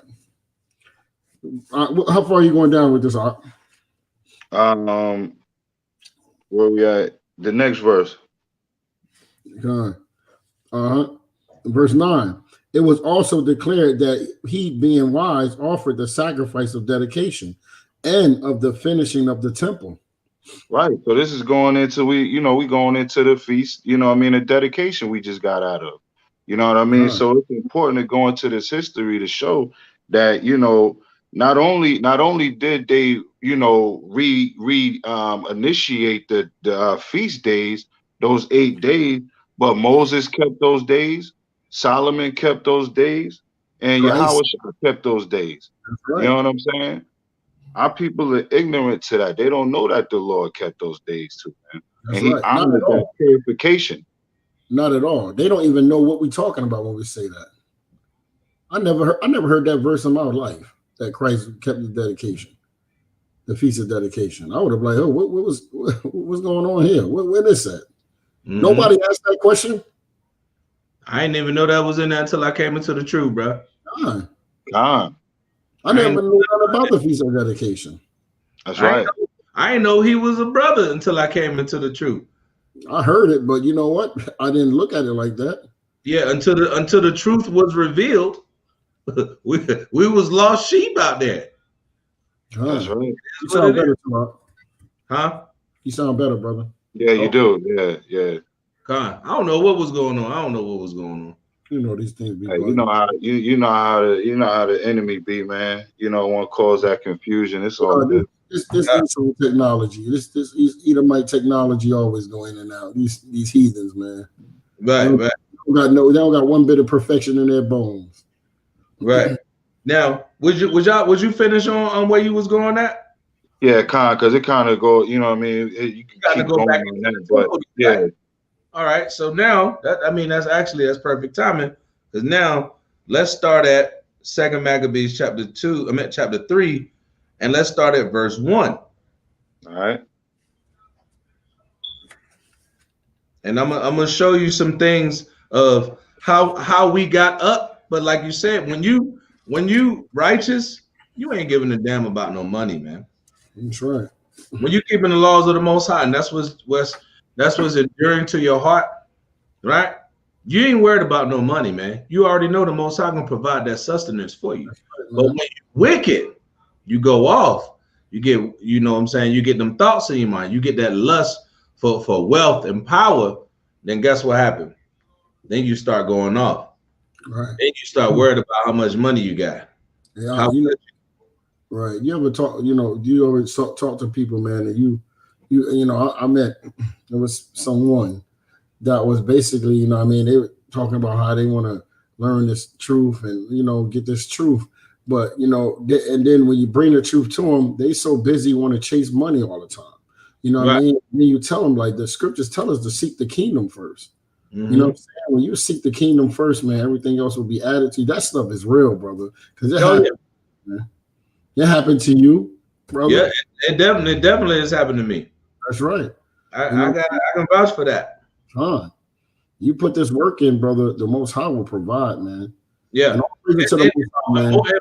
More than what you can handle sometimes. Seriously, man. The Most High He provided for me, and so I'm gonna tell you in ways that I never expect how he made things work for me right now, man. I never even expected. Even my the dudes at the job hit me like, yo man, we getting more stuff over there than ever.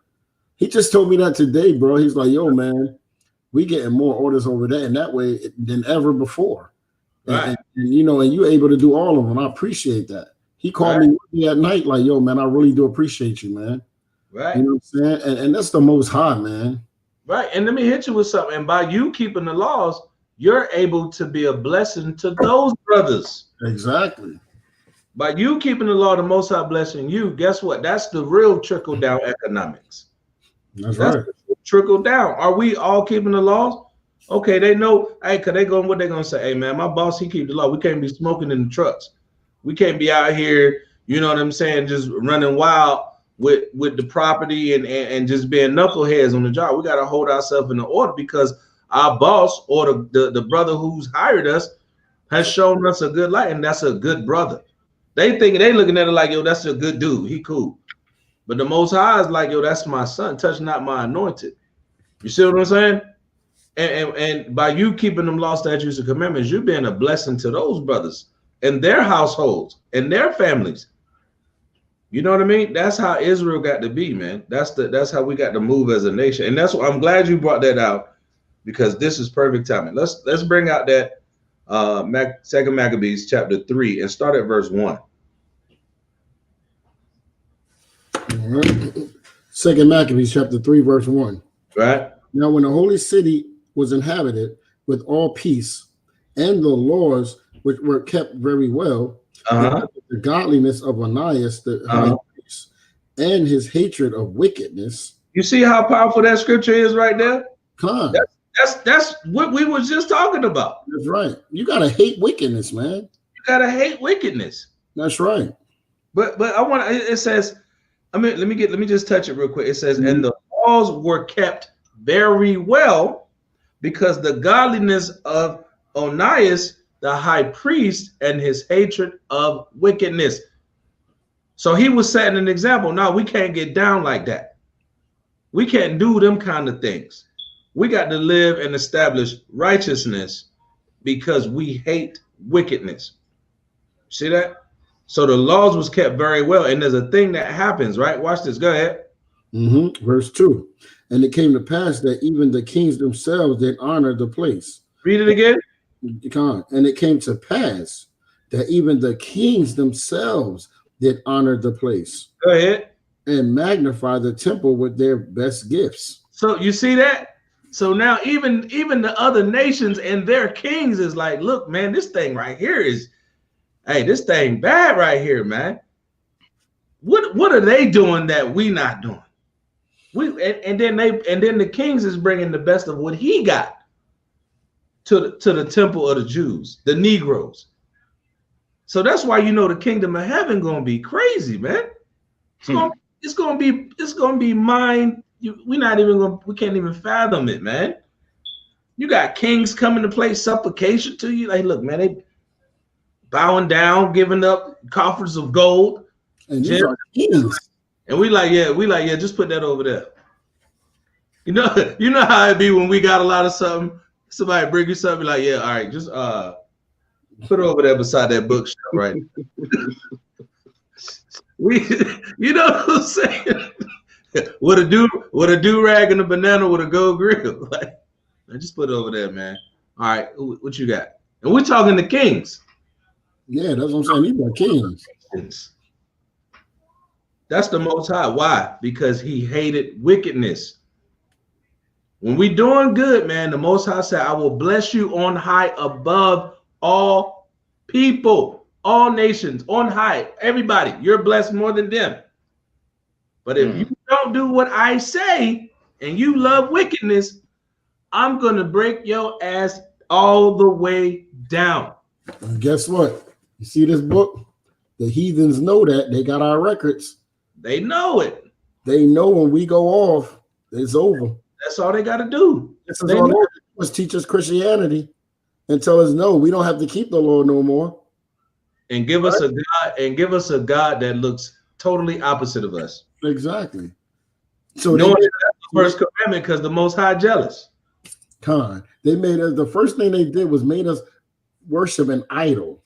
The devil himself. Cesare Borgia. Go ahead, say it. Just say it. Chezzy Bo. I have to let you know. If you want to say it like that. Chezzy Bo. They made us worship an idol. They made us hate our brethren. You know what I'm saying? They made us hate each other, man. You know what I mean? And the scriptures tell us what? It said in the New Testament, it says, on these two hang all the Lord. Love the Most High with all your heart and all your soul, and love your neighbor as ourselves. Well, let's see what they did. They made us love an idol, right? And hate our brother and love them. And trust our enemies. Right. And then when one of the things that like the sister said, right here, look, when we hate our brother, we invite him over for Thanksgivings. We invite him over for that chitlin potluck.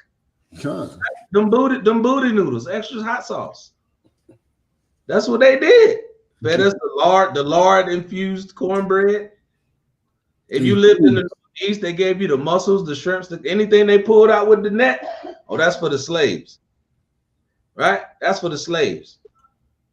But this good fish, this good salmon, we're gonna get that to Massa up here in Boston. You see what I'm saying?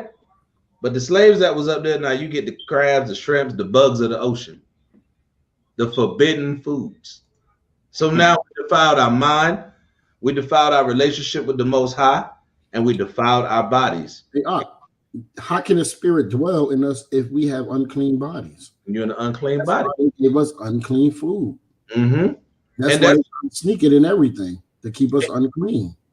So, and that's why I was bringing this out, because it says, then the laws were kept very well. But did you see how it said that first?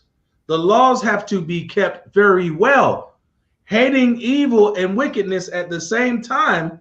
Then the kings will come in and bow down to thou and give gifts to thou and all manner of ointments and oils and whatever. And you just tell them, hey, look, just put that over there on the side. You see what I'm saying? Watch this right here. Read that verse 2 and go down again, King. And it came to pass that even the kings themselves did honor the place, right, and magnify the temple with their best gifts. Watch this. These are kings, and they magnified it with their best gifts. Yeah, these ain't no bums. John. All right. This ain't the dude at the store that got a steel reserve. That's like, hey man, here you go. I got this for you. Nah, these dudes is powerful men in the earth, right? Watch this.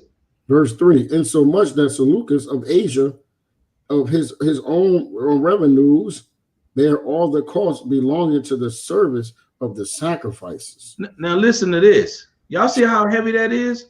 He said, look, I'm gonna pay for everything y'all got to get done for the service. What you need? What you need? I got it. Don't even worry about it. I got you. Lion of Judah. That's right. Y'all just do the sacrifice. Just let me be on it to pay for it all. Huh. On my dime. On me.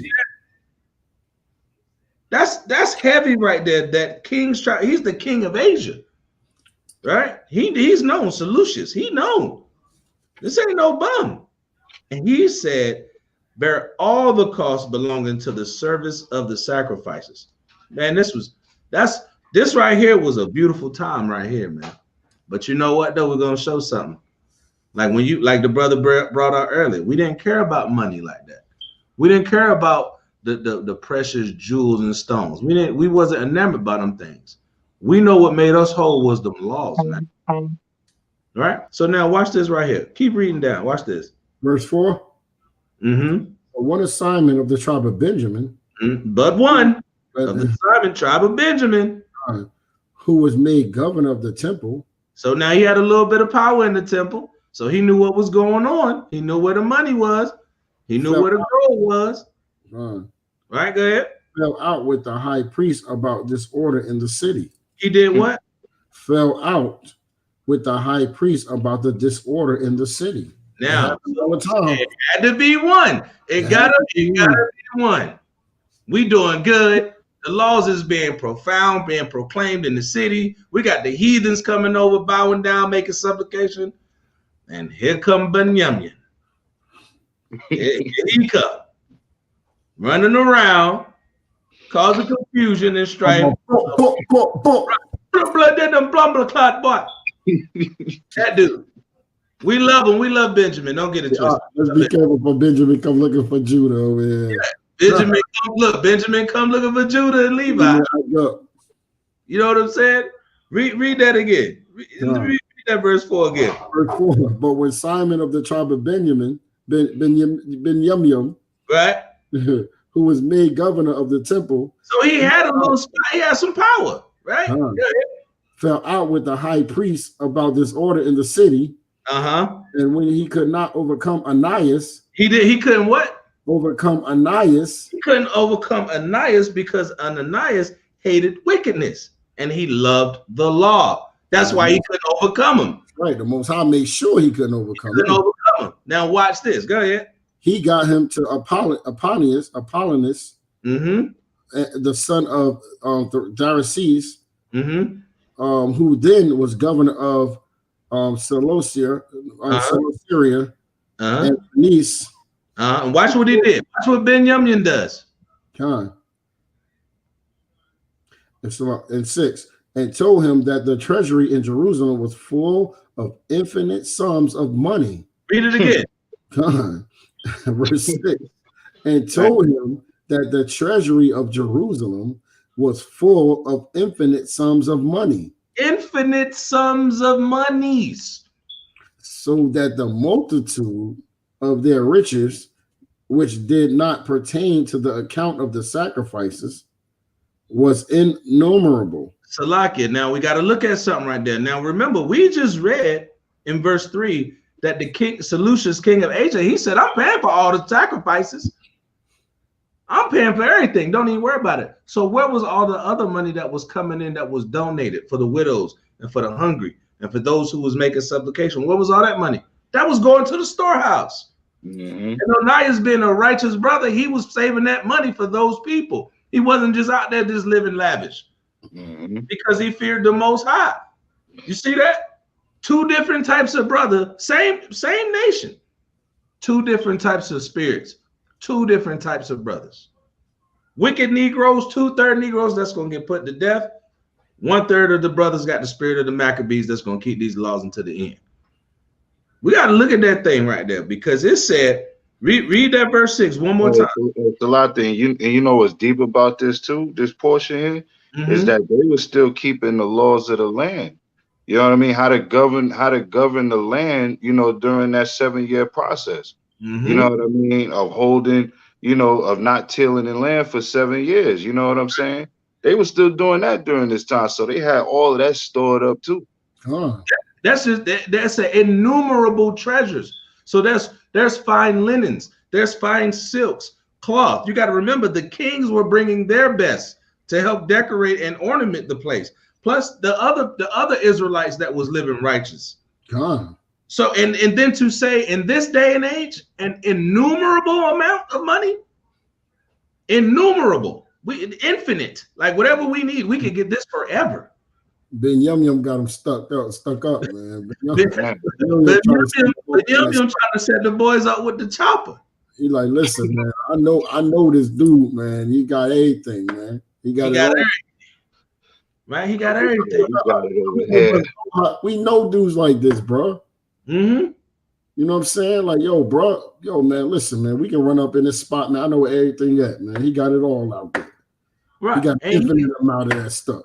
And what makes the situation so downright dirty, shamish, the brother's already the governor of the temple. But that's how it happened, though, huh? They'll be the worst ones. That's what the FBI always say. When the bank get robbed, they say, "Who work here?" Mm-hmm. Who work here is an inside job. Even in the world, when we, when the wicked times of our life, it was always the same thing. That dude over there, the dude with you. God, it's that dude that's right with you that you really looking out for, making sure he's straight. Mm-hmm. He don't want to get you set up to, you know what I mean? Like, yo, I know where my man work. I mean, I know where he keep his work at. You know what I'm saying? And then you know what I mean? You get hit up and your family tied up and everything. Right. And then when they do that, they want to do what? They take it all, don't they? That's right. Read that verse 6 again. Watch this right here. Verse 6. And told him that the treasury in Jerusalem was full of infinite sums of money, so that the multitude of their riches, which did not pertain to the account of the sacrifices, was innumerable. Watch this. And that was keep going right there. And that it was possible to bring all into the king's hand. It was what? It was possible to bring all in the king's hand. Hey, look, man, they got infinite amount of money, but it's a way we can get this done. It's a way we could do this. You see how wicked this nigga is right here, man? Against his own people. And he going to a heathen. He has the mentality of a heathen. Why? Because he has left the laws of the Most High. Right? Keep going. All right. Okay, now when Apollonius came to the king and had showed him of the money whereof he was told, the king chose out Heliodorus, his treasurer, and sent him with a commandment to bring him the foresaid money. So forthwith Herodotus, man, these words, these names. Heliodorus. Attorney under a color of visiting the cities of Celesyria and Phoenice. But indeed to fulfill the king's purpose. So he went under the cloak, because remember we read earlier that the other kings was already making supplication and paying for everything and coming to see the Israelites. So he did that on some extra sneaky, wicked conspiracy. Hey, look, man, I want you to go over there, you know what I'm saying? Set it up, go see where the gold at. He talking like they got infinite of supplies. I'm gonna need you to go get that and bring that back. But go like you just going to visit and make a homage or giving a gift to the priests in the temple. You see that? See how wicked that is? The plot thickens. See, this is why these stories in this Maccabees is so important. It's so important. It shows you the characters of a wicked Negro. It shows you the characters of a mighty man whose loins is girded up for the Most High. You got different spirits of brothers that's in here. You got kings that was bowing down, and you got kings that was trying to take over in the same chapter. We got to understand this thing, man. These are different spirits that's running around, and those spirits are back on the earth, man. Right? Watch this right here. Keep going on that right quick. Verse 9. Yeah. And when he was come to Jerusalem and had been courteously received of the high priest of the city, you see that?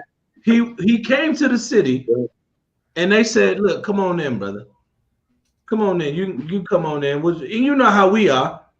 You know, you invite him in, right? He there for the takeover. Right? Go ahead. He told him what intelligence was given of the money, and declared wherefore he came and asked if these things were so indeed. You see that? He asked about it. He was like, is it really true? Y'all got infinite sums of money and amongst other treasures that ain't even got nothing to do with the sacrifices? Y'all got infinite money? Right? Really? You see that? After he's been brought in. Right? Go ahead. Then the high priest told him that there was such money laid up for the relief of widows and fatherless children. Read that part again. You see that? What was this money for? Then the high priest told him that there was such money laid up for the relief of widows and fatherless children. That's for the widows. This woman's husband died. You taking her daggone Social Security. You taking her 401k that her husband left her. You stealing money from the children that don't have no father or no parents. That's what that money was for. But you ready to come and steal that, and also get that information from one of the people who it belongs to. Our people wicked as hell, man. When I was reading this, man, I was like, bro, this nigga was wicked as hell, bro. You gotta watch out for brothers like that, man. You gotta watch out for brothers and people like that. Sisters too. Don't get it twisted. Yeah, we ain't gonna, yeah. Patra out there running around, setting brothers up, getting them robbed. It's the same thing. It's the same spirit. You know what I'm saying? Stealing from, killing your own brothers because you're trying to come up on a few dollars. That don't mean nothing to you anyway, in the grand scheme of things. Right? Go ahead. And that some of it belonged to Heracus, son of Tobias, and of great dignity, and not as that wicked Simon had misinformed. He called him wicked, man. Wicked Simon misinformed. Some thereof in all was 400 talents of silver. Now, watch this. We looked at it earlier. I looked at it earlier. Right? Me and this brother looked this up. Right? If you had one, look at, I'm gonna just pull the numbers. Matter of fact, I'm gonna just do it with the calculator. I'm gonna show you. 1 talent of silver in that time, one talent was worth $16,400 today. You understand what I'm saying? $16,400. How many talents he said he had? 400 talents of silver. Times 400. $6,560,000 worth of silver. Y'all understand what I'm saying? That's just the silver, y'all. We ain't even. That's just the silver. And if y'all don't believe me, I'm gonna show you something. Let me add it to the screen so we can show the screen, because this right here blew my mind. I was like, right there. Okay. Y'all see that? So don't think I'm tripping. Y'all see that, right? 1 talent of gold equals 1.4 million. Of silver, that's 16,400. So on the silver side, they had $6.5 million worth in today's time. So you know what this was back then. This was just the silver. And that priest was so righteous. He was like, no, that's for the widows and that's for the fatherless children. That's not for wicked Negroes like Ben Yum running around trying to plot on how he gonna take the money out the temple. Now let's get the gold count. Let's get the gold count. And 200 talents of gold. 200 of gold. Let's do the math. 1.4 million. Gotta add another zero. 1.4 million times 200. Yeah, that's 280 million dollars.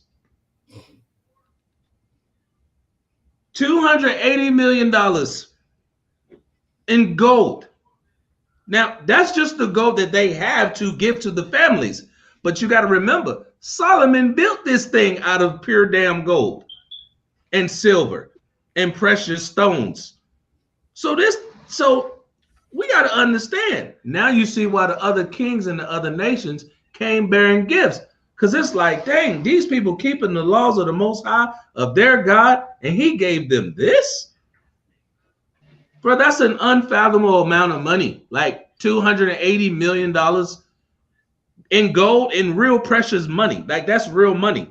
Not fiat currency, not dollar bills with dead presidents on them.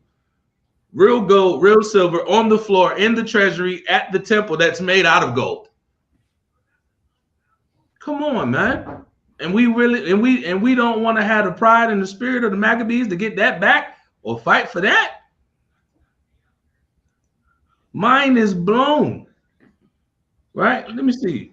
Hey, we want it. Hey, we want it like this dude, man. I know where it's at. I know. I know where to go get it. I know where to go. I'm gonna hit this quick lick. I'm gonna hit this quick lick. Let me bring out what the brother Mark, the brother Lion of Judah put in there. Right? Mark 12:41. And Yahawashi sat over against the treasury, right? And behold, how the people cast money into the treasury, and many that were rich cast much in. So we always had bread. We've always known that wasn't our strength wasn't in the money. The strength was in keeping the commandments that gave us the money to subject the heathens under us. That's right. It's about the commandments. It ain't about the dollar. You know what I'm saying? But we had damn near what, almost 300 million back then. He like, man, I got to get a piece of that. Hey, but that you know, he did err. He did err not knowing the power or the scriptures, man. Because like we read over here, it said they did err in their minds. You know what I mean? When to see silver and gold, those images, man. You know what I mean? Like even seeing that now, man, the average brother that see that now will go off.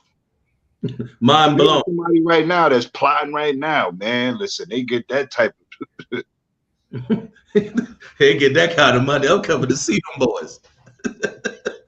I don't care what they got. I'm coming to see them right now. Yeah. And they was doing it back then, right? So now watch this right here. It said 200 of gold. Now watch this. Read verse 12. Hey, you can bring that up real quick. I got to do something real quick. The book of Second Maccabees chapter 3 and verse 12, and that it was altogether impossible that such wrong should be done unto them, that he had committed it to the holiness of the place, and in the majesty and the inviolable sanity where am I at? Of the temple, honored over all the world. Salati. You see that this is showing that these things, because this money was so much, it was saying like it's impossible for you to be able to give this money away. It's impossible for you to get all that money back then. You give one person a piece of gold back then, bro, they were straight because they cut it down, chop it up, give a little nugget here and there. That was big money, man. And to have that much that they have, they saying that this is an impossible thing. And then watch this. And it says that such wrong things should be done unto them. Those wrong things that's done unto them, the them is the widows and the fatherless children. You willing to steal from the mouth of the poor and needy? Why? So you can have a little bit of fun? You can go get a couple bottles and pop some bottles and get some, you know what I'm saying? So you can look good for the other nations and you're doing this to your own people? Our people sick, man. Our people sick in the dome, bro. That money, like I said, money is the root of all evil, right?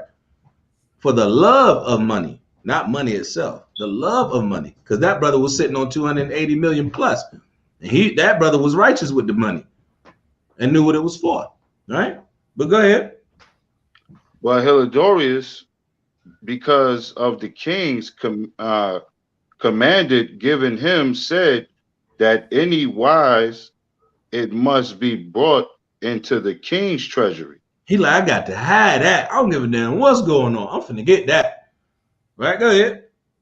So at the day which he appointed, he entered into order this matter. Wherefore there was no small agony throughout the whole city. Watch this. But the priests, prostrating themselves before the altar, and the priests' vestments called unto heaven upon him that made a law concerning things given to be kept, that they should safely be preserved, for such had committed them to be kept. Now watch this. Then whoso had looked the high priest in the face, it would have wounded his heart. Watch this. For his countenance and the changing of his color declared an inward agony in his mind. You see that? So this brother was powerful hearing what was going on. He knew that they was trying to come and steal from them.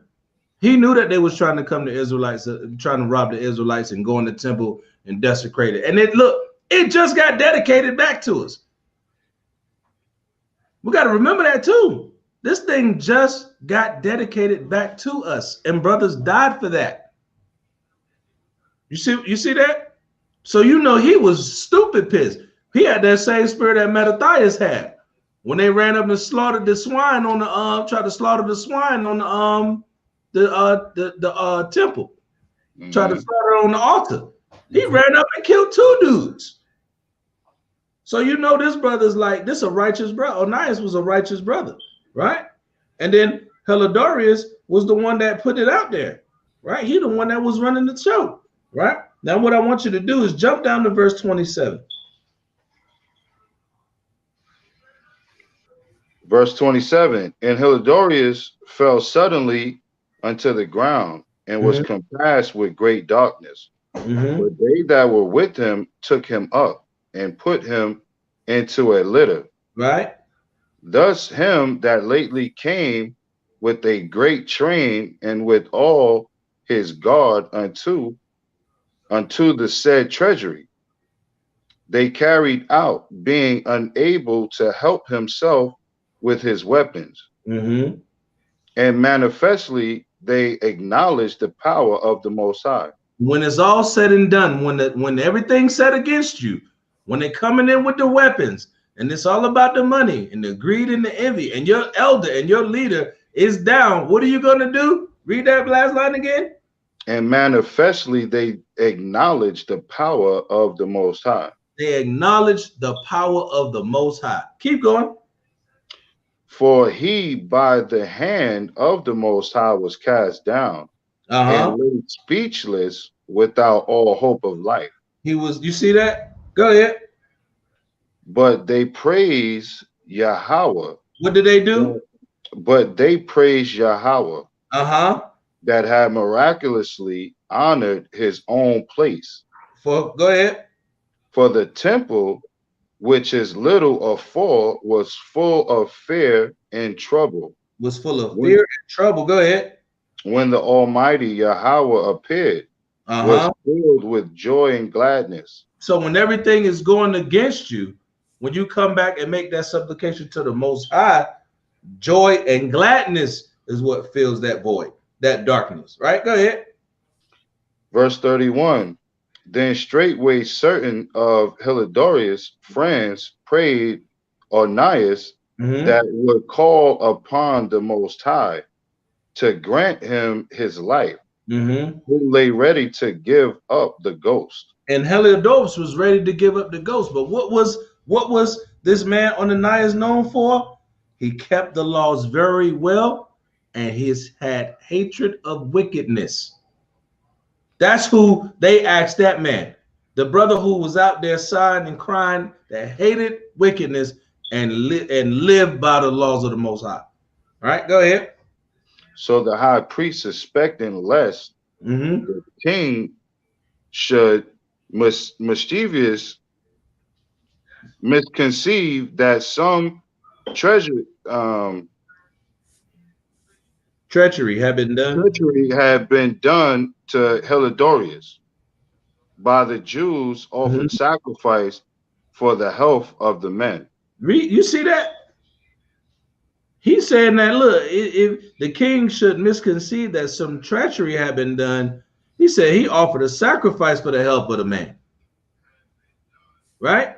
Go ahead. Now, as the high priest was making an atonement, the same young men in the atonement, I'm sorry, Salatia. Now, as the high priest was making an atonement, the same young men in the same clothing appeared and stood beside Heliodorus, saying, "Give Ananias the high priest great thanks, Watch this. and so much as for his sake Yahweh have granted thee life."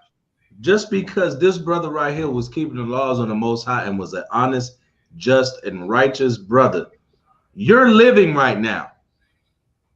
You're alive because of that brother right there. Go ahead. Verse 34, and seeing that thou hast been scourged from heaven, declare unto all men the mighty power of the Most High. You see that? Now you better go out there and tell the truth about who the Most High is and what he can do. You better go teach that word. Right? Go ahead. And when they had spoken these words, they appeared no more. Right? Go ahead.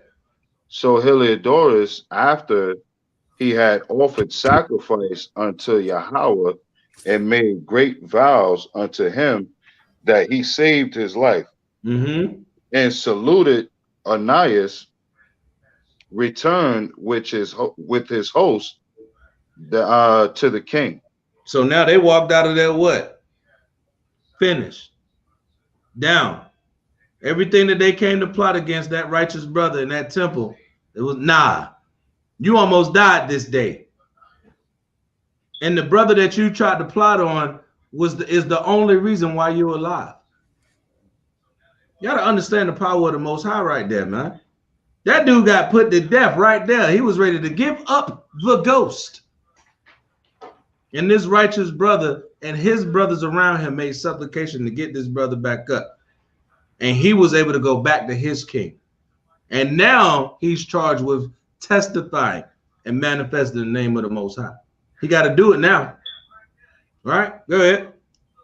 Verse 36, then testified he to all men the works of the great power Yahweh, which he had seen with his eyes. Watch this. Go ahead.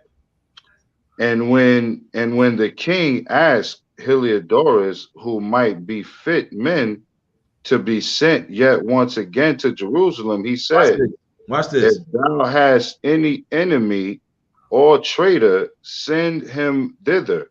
You see that? If you got enemies, send them niggas. The ones you want to die. All right, watch this. Yep. The ones you want to get rid of, send them. Right, go ahead. And thou shalt receive him well scourged. Well, what? Well scourged. Scourged, back beat in. Okay, go ahead. If he escape with his life, for in that place, no doubt, there is an especial power of the Most High. Read that part again. Khan. For in that place, from what part? Yo, right there where you was at. Perfect. Yep. If he escape with his life, for in that place, no doubt, there is an special power of the Most High. They understood that. You see, they understood that then. You know what I'm saying? And you know what? You know what that's going into? In their calamity, they're gonna call on the Most High. That's right. You're gonna call on the Most High in your calamity. You best believe it. Nah, I ain't trying to hear what y'all niggas gotta say. Nah, man, I ain't trying to hear y'all niggas. Okay. You gotta die one day. I'm gonna do what I want to do. Okay. Thou sayest. But you're gonna realize there's a special power with the Most High, man. You're gonna realize it. Whether you get it now or later. You're gonna realize it though. Right? Go ahead. Verse 39, for he that dwelleth in heaven hath his eye on that place, And what else? and defendeth it. You see that? Hold up. Read that again. Read that again. Verse 39, for he that dwelleth in heaven hath his eye on that place, And what else? and defendeth it. So if you know that you defending the laws of the Most High and you fighting for it, the Most High gonna defend you. Didn't Ananias fight for the Most High? Wasn't he honest and had integrity? Wasn't he ready to give up, fight for the widows and the fatherless children? You think the Most High was gonna let that brother be confounded? When we read back in the first Maccabees, if you doing what the Most High, you ain't gonna get confounded. He'll never forsake you. So you know that's his protection. That's the gift. But you got to do his work first. You got to keep them laws first, man. Right? Go ahead. And he beateth and destroyeth them that come to hurt it. Read it again. And he beateth and destroyeth them that come to hurt it. You coming against the laws of the Most High, you gonna get that beat down, and you gonna get destroyed. Thus saith the Lord. Thus saith the Holy Bible. I had to bring that out because it was so many different spirits that was operating in this one chapter, man. These things was made for our learning. You had the Benjamite brother. Oh, the Benjamite brother ain't get away with it though. Don't get it twisted. Don't get it twisted. But I just wanted to bring that out to show you when you fighting for the Most High and you righteous and you got a certain spirit and you walk in circumspect for them law, statutes, and commandments, the Most High is going to defend you every single time, and you will never be confounded, man. Ever. And not just you, the things that belong to you. Sure. You know what I mean? So that's why I wanted to bring that part out and get in touch into this before we jump into some other things. Now, I know y'all want to hit that Maccabees 7. Y'all want to hit that Maccabees 7? Yeah, we can run up in there. You know that y'all want to touch? Because we trying to show the spirit of the Maccabees, right? So we showed Judas Maccabees and Mattathias and Ananias and all these brothers who was willing to give up everything because they hated wickedness and they hated sin, right? They hated the evil works, right? So now let's see what you got to do in them trying times when death is right at your door. When the Most High, he got it set up. Now I'm gonna try you, because that's what's gonna be needed in the last days. Right. This right here is what's gonna be needed from you in these last days. And these things may not happen to everybody, but these things might happen to everybody, or a lot of people at least. And we got to understand that thing. So y'all want to start at verse 1. This is one of the most powerful stories in the entire Bible, man. All right, right. Wait, watch this right here. Let me get this Lion of Judah. Perfect precept before we jump into this. Sirach 32:24. He that believeth in the Most High taketh heed to the commandments, and he that trusteth in him. Why do you trust in him? Because you're doing the commandments. And he that trusteth in him shall fare never. Key word, never the worse. You shall fare never the worse. Even in what we finna read right now. These brothers, I'm gonna give it away. These brothers died for this thing. But even with that, they know that they didn't get it the worst. And they gonna be able to see what's gonna come back around to the same brothers, that same dudes that did it to them. You see what I'm saying? That spirit of the Maccabees, man. This is real, right? Y'all want to start at the top? Let me jump out real quick and grab me a water real quick, because we've been going a little bit. Let me jump out. Y'all can bring out some presets. Hold on. You want to get into it, right into it, I guess? I think he want to get into it. I guess he said if you got any precepts you want to go into.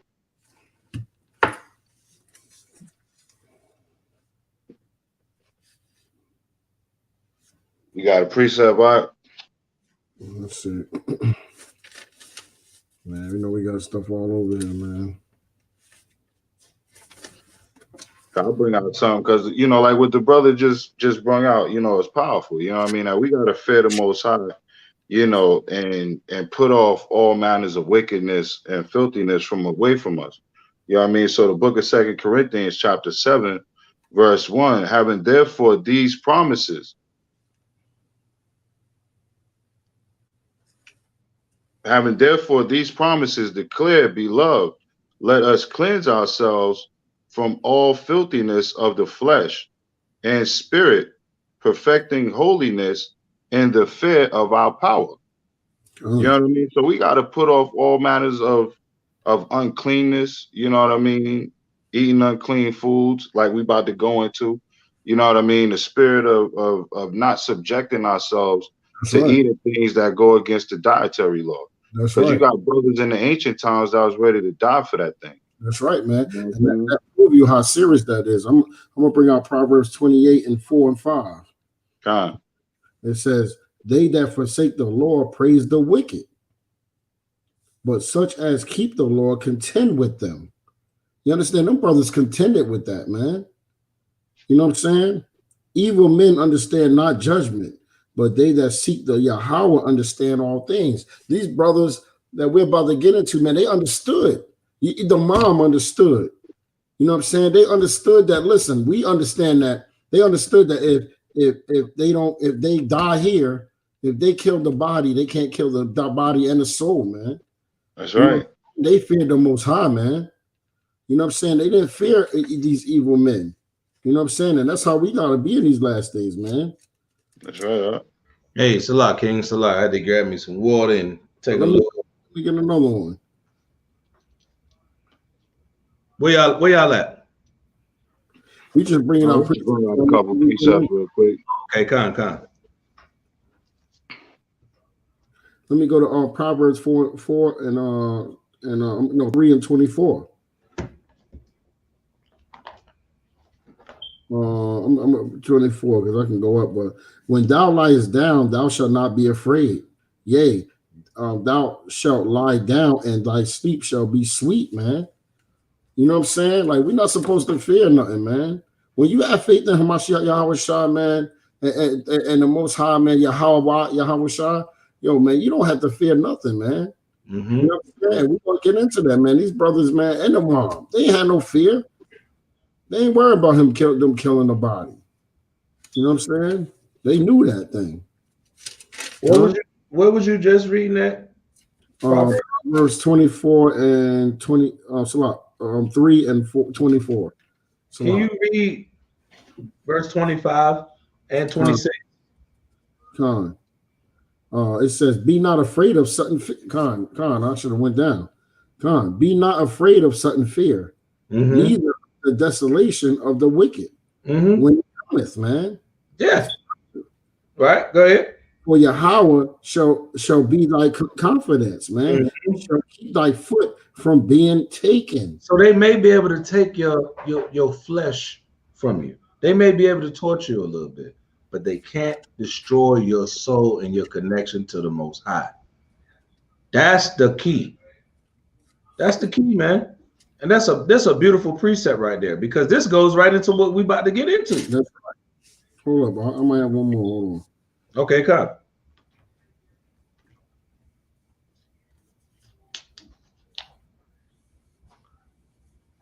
So like, go ahead.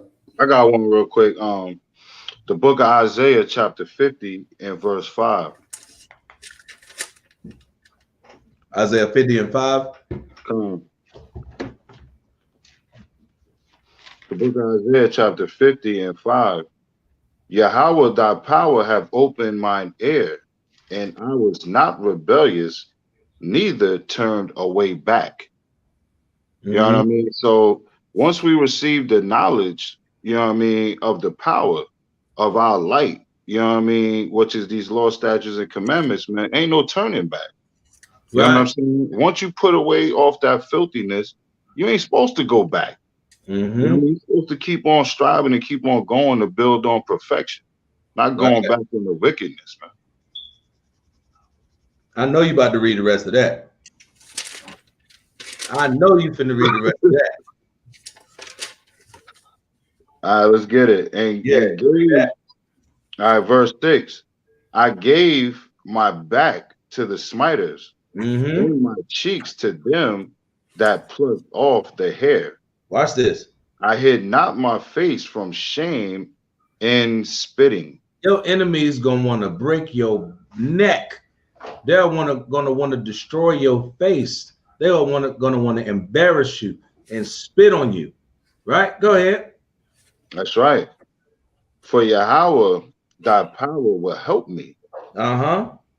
Therefore shall I not be confounded.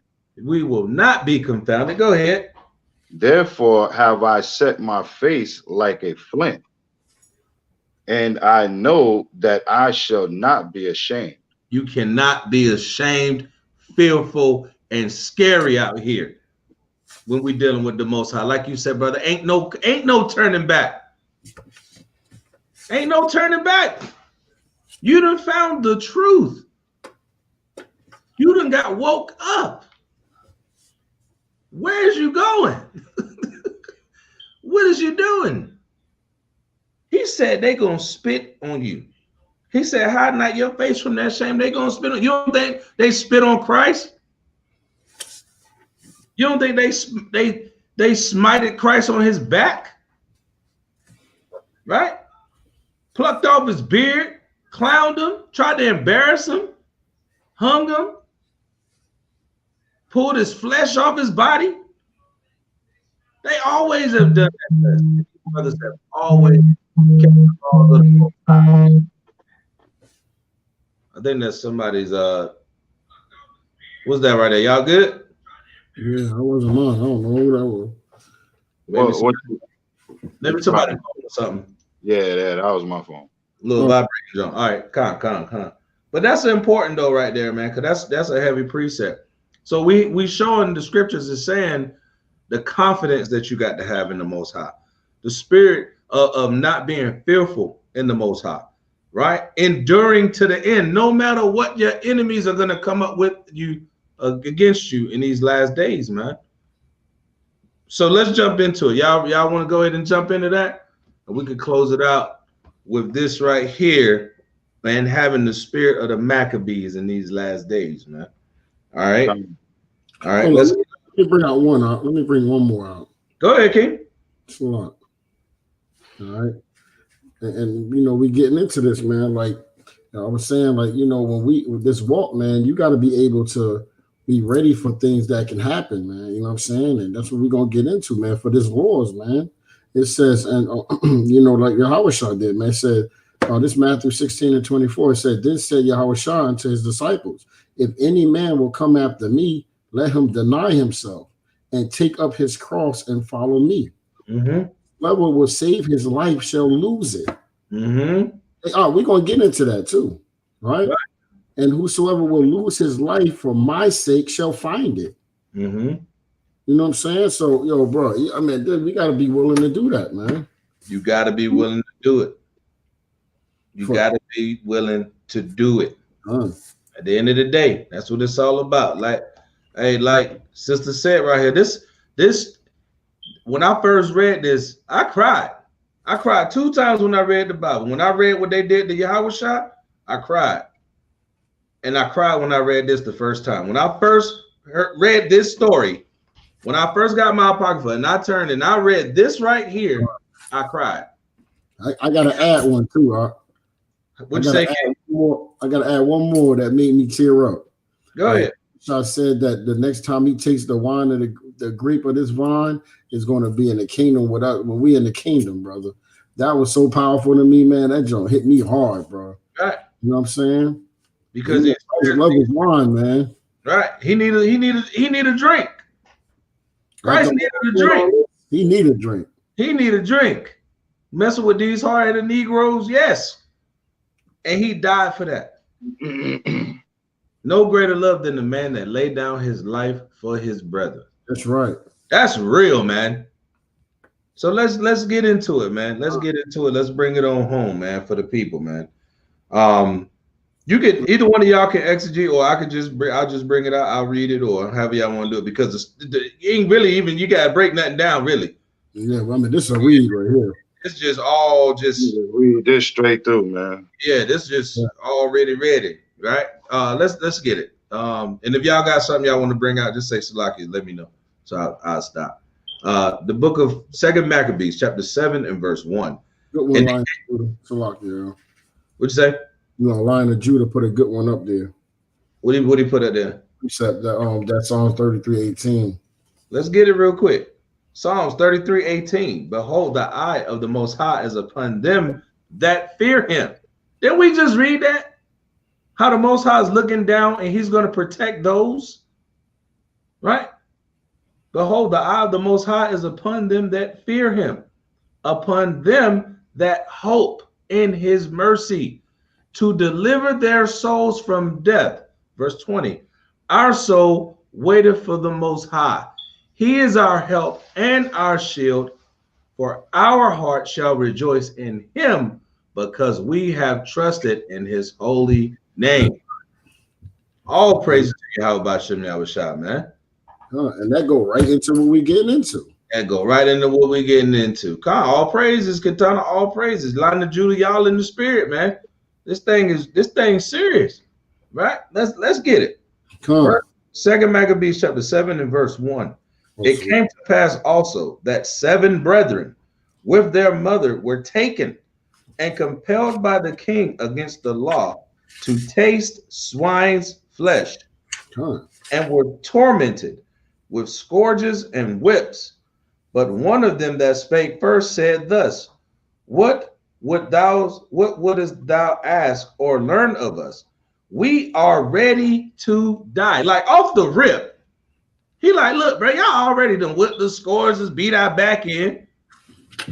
What y'all need to learn? We ready to die for this, bro. So we're not eating that, bro.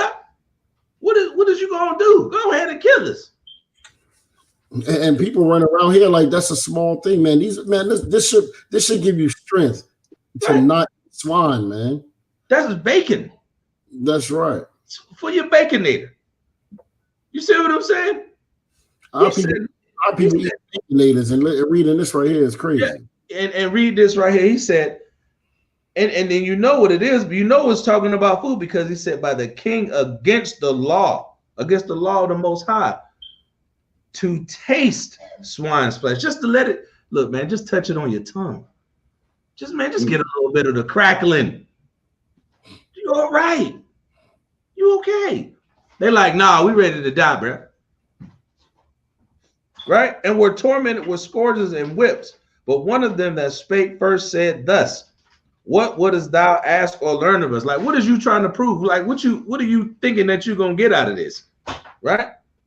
We are ready to die rather than to transgress the law of our fathers. You know that cut the king. The king was cut. Because you know he prideful. He done beat these people. You know what I'm saying? Blood everywhere. It's torment, pain. They tied up. They like, look, man, I don't give a damn what you got going on. We finna die for this, bro. We ready, so it's whatever. All right. Verse 3. Then the king, being in a rage, commanded pans and cauldrons be made hot. So you know when you see them cauldrons boiling, you know them cauldrons. What's that movie? The Big Pot. Right, the big pot that he shot the brother in the chest in that movie, Mandingo. I think it's Mandingo. When he got shot in the chest and he fell into that big pot of hot water that was boiling. And then his father went and killed the slave master. Yeah, when he was outside. Yeah. It was outside.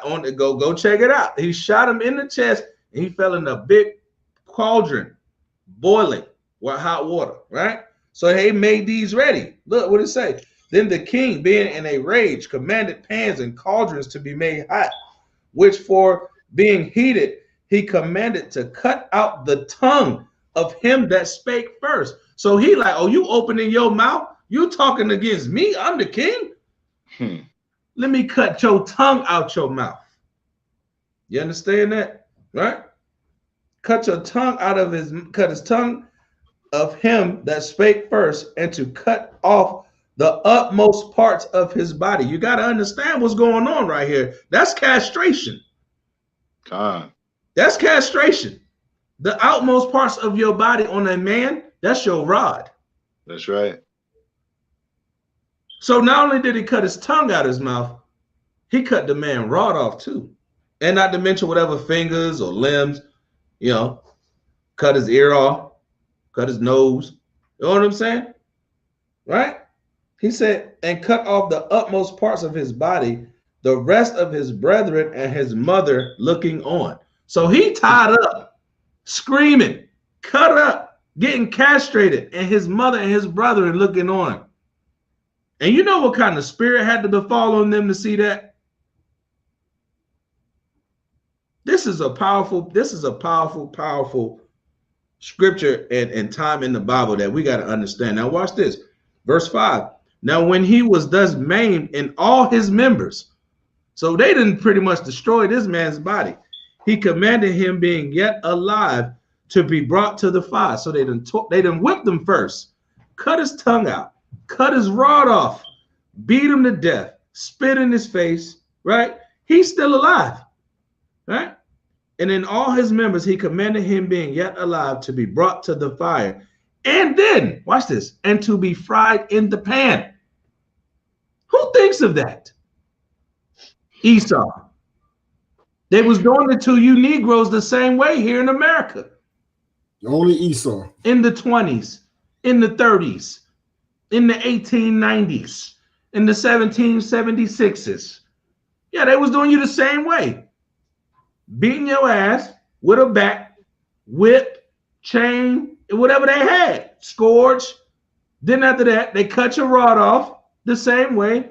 And then after that, they hung you up and burned you up and down in the fire. Tell me that ain't Esau. It's the same spirit, man. You see that?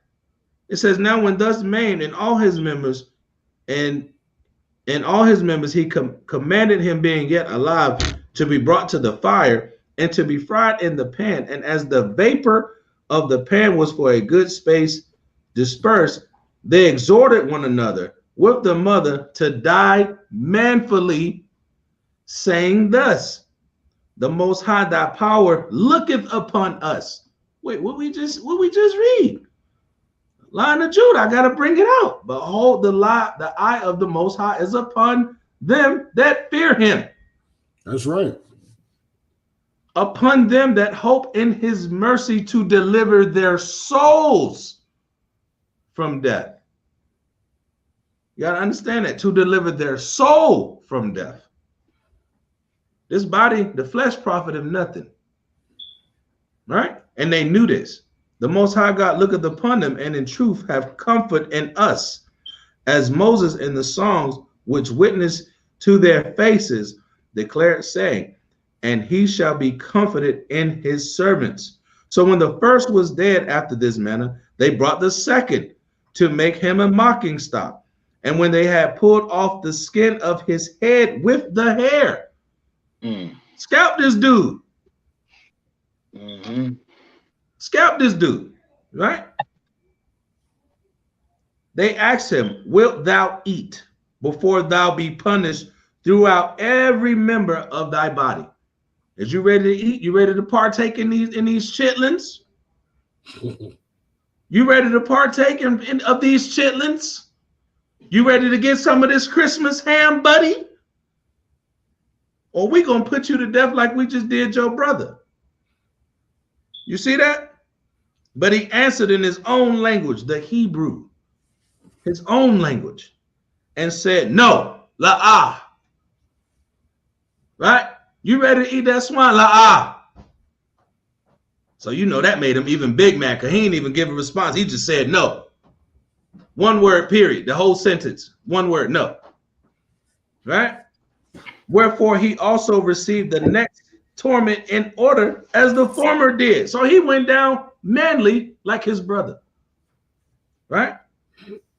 And when he was at the last gasp, he said, thou like a fury taketh us out of this present life. Y'all got this. This is important right here, because on his way out, he got his other brothers even more hype to keep the laws of the Most High.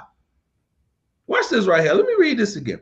It says, and when he was at the last gasp, his last breaths, he said, thou like a fury takest us out of this present life, but the King of the world, Yahawashi, right, shall raise us up who have died for his laws. Right? So these brothers got the crown of life.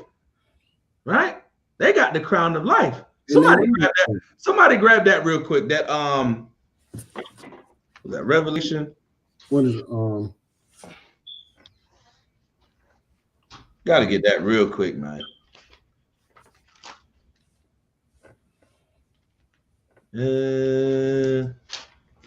Revelations 2, and because hold on. Yeah, right. Revelations 2 and 10. That's what I wanted. Yeah, Revelation 2 and 10. Watch this right. And look, we got people crying in the chat. Got people crying in the chat. This thing real, bro. When you realize that this is your people and this happened to your brethren, and that this is about to be back on the earth, man, he gonna go out with a bang, man. He ain't gonna just be like, yeah, here you go, Jacob, here are the keys to the car. Ain't gonna be like that, man.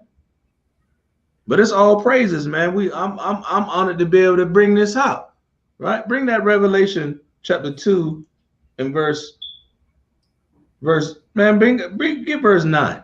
Verse 9, come. Revelation 2 and 9. I know thy works and tribulation and poverty, but right, thou art, right. And I know blasphemy of them which say there are Jews and are not, but are the synagogue of Satan. Now these was the synagogue of Satan right here, doing this to them. That's what it means. The deceiver, the deceptor. Right? Go ahead. Fear none of those things which thou shalt suffer. Read it again. Okay. Read that verse 10 again. Okay.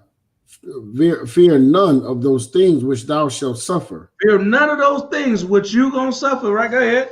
Behold, the devil shall cast some of you into prison. Won't they in prison? Won't they locked up?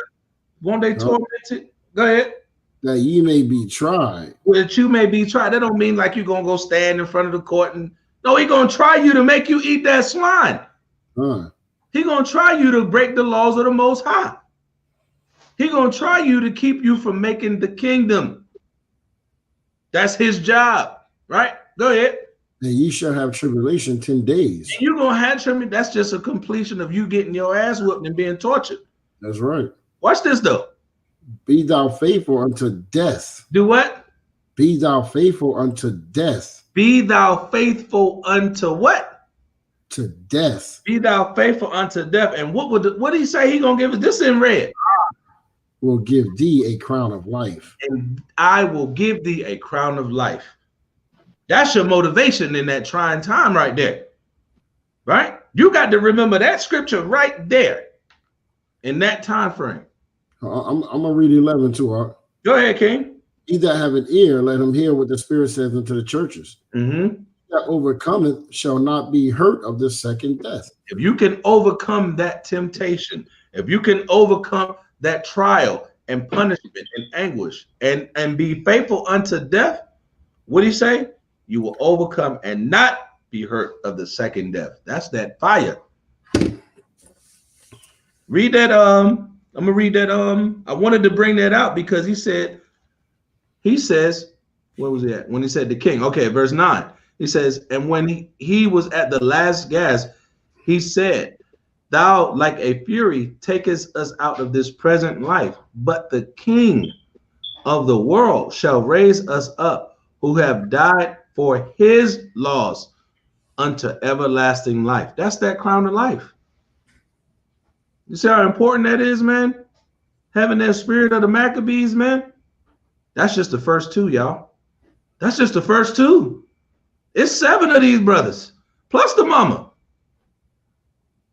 A lot of bloodshed went down this day, right?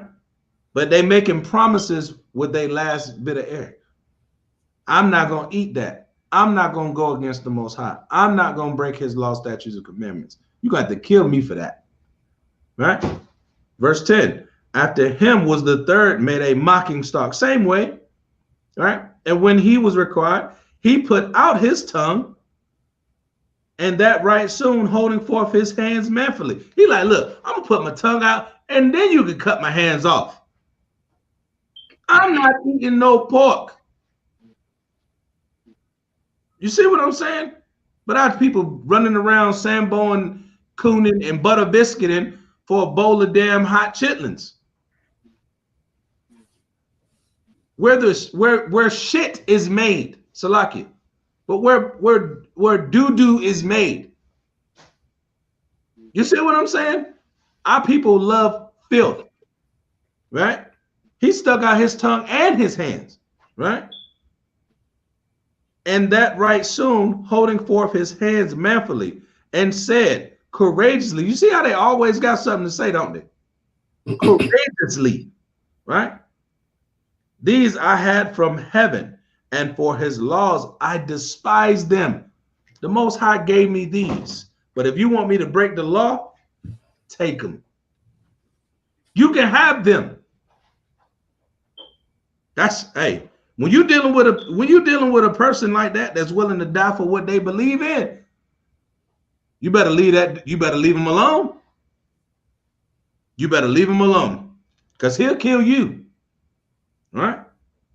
We got to remember that, right? And he said courageously, these I have from heaven, and for his laws I despise them, and from him I hope to receive them again. The hope, insomuch that the king and they that were with him, watch this, marvel at the young man's courage, for that he nothing regarded the pains. Get that scripture where it said the Most High removed the sting of death. Y'all know what that's at? Well, I'm gonna bring out something. While you want to get that, Yahshua? I'll bring this out real quick. I can pull it up. Go ahead, bring out your precept. I already got it. 1 Peter 4:17. It says, "For the time has come that judgment must begin at the house of the Most High, and if it first begin at us, what shall the end be of them that obey not the gospel of the Most High? And if the righteous scarcely be saved, where shall the ungodly and the sinner appear? Wherefore let him that suffer according to the will of the Most High commit the keeping of their souls to him in well-doing, as unto a faithful Creator." Man, they knew that, man. You know what I'm saying? They knew that they gotta in all things they gotta keep the laws, man. You know what I'm saying? And they say they knew this stuff, man. So we suffer according to the will of the Most High, man, to keep his commandments, man. You know what I mean? But yeah. Yeah. I think I got it. Yeah, I think I got it. 1 Corinthians chapter 15, verse 55. It says, "O death, where is thy sting? O grave, where is thy victory?" They knew that them dying, that the grave wasn't gonna have victory over their soul. They weren't worried about this thing that came with death, right? Verse 56. The sting of death is sin. Watch this. And the strength of sin is the law. It's all about the laws, man. The sting of death is sin. You see how our brothers die out here? That's in the midst of sin. Getting shot, that stings, okay? Getting wet up in your car, that stings. And those brothers be in the midst of sin. You see what I'm saying? These brothers was righteous. And look, let me read it. Let me show you what he said. Verse 11, "And said courageously, these I have from heaven, and as for his laws, I despise them. And from him I hope to receive them again, so much that the king and they that were with him marvel at the young man's courage, for that he nothing regarded the pains." There's some powerful brothers right here, man. There's some powerful brothers right here. Brother say he got goosebumps hearing that. Oh, this kind of going to that. If your hand of But it's a lot. If your hand offend you, chop it off. Chop it off. Let it go. Take it. Hey, y'all better go watch Blood Diamond. Better go watch Blood Diamond. Chop him. Long sleeve or short sleeve, whichever one you want. That's real. Can I read verse 11 real fast, bro? Man, bring that out. Come on, verse 11. He said, and said courageously, these I had from heaven, and for his laws I despise them. To keep them laws.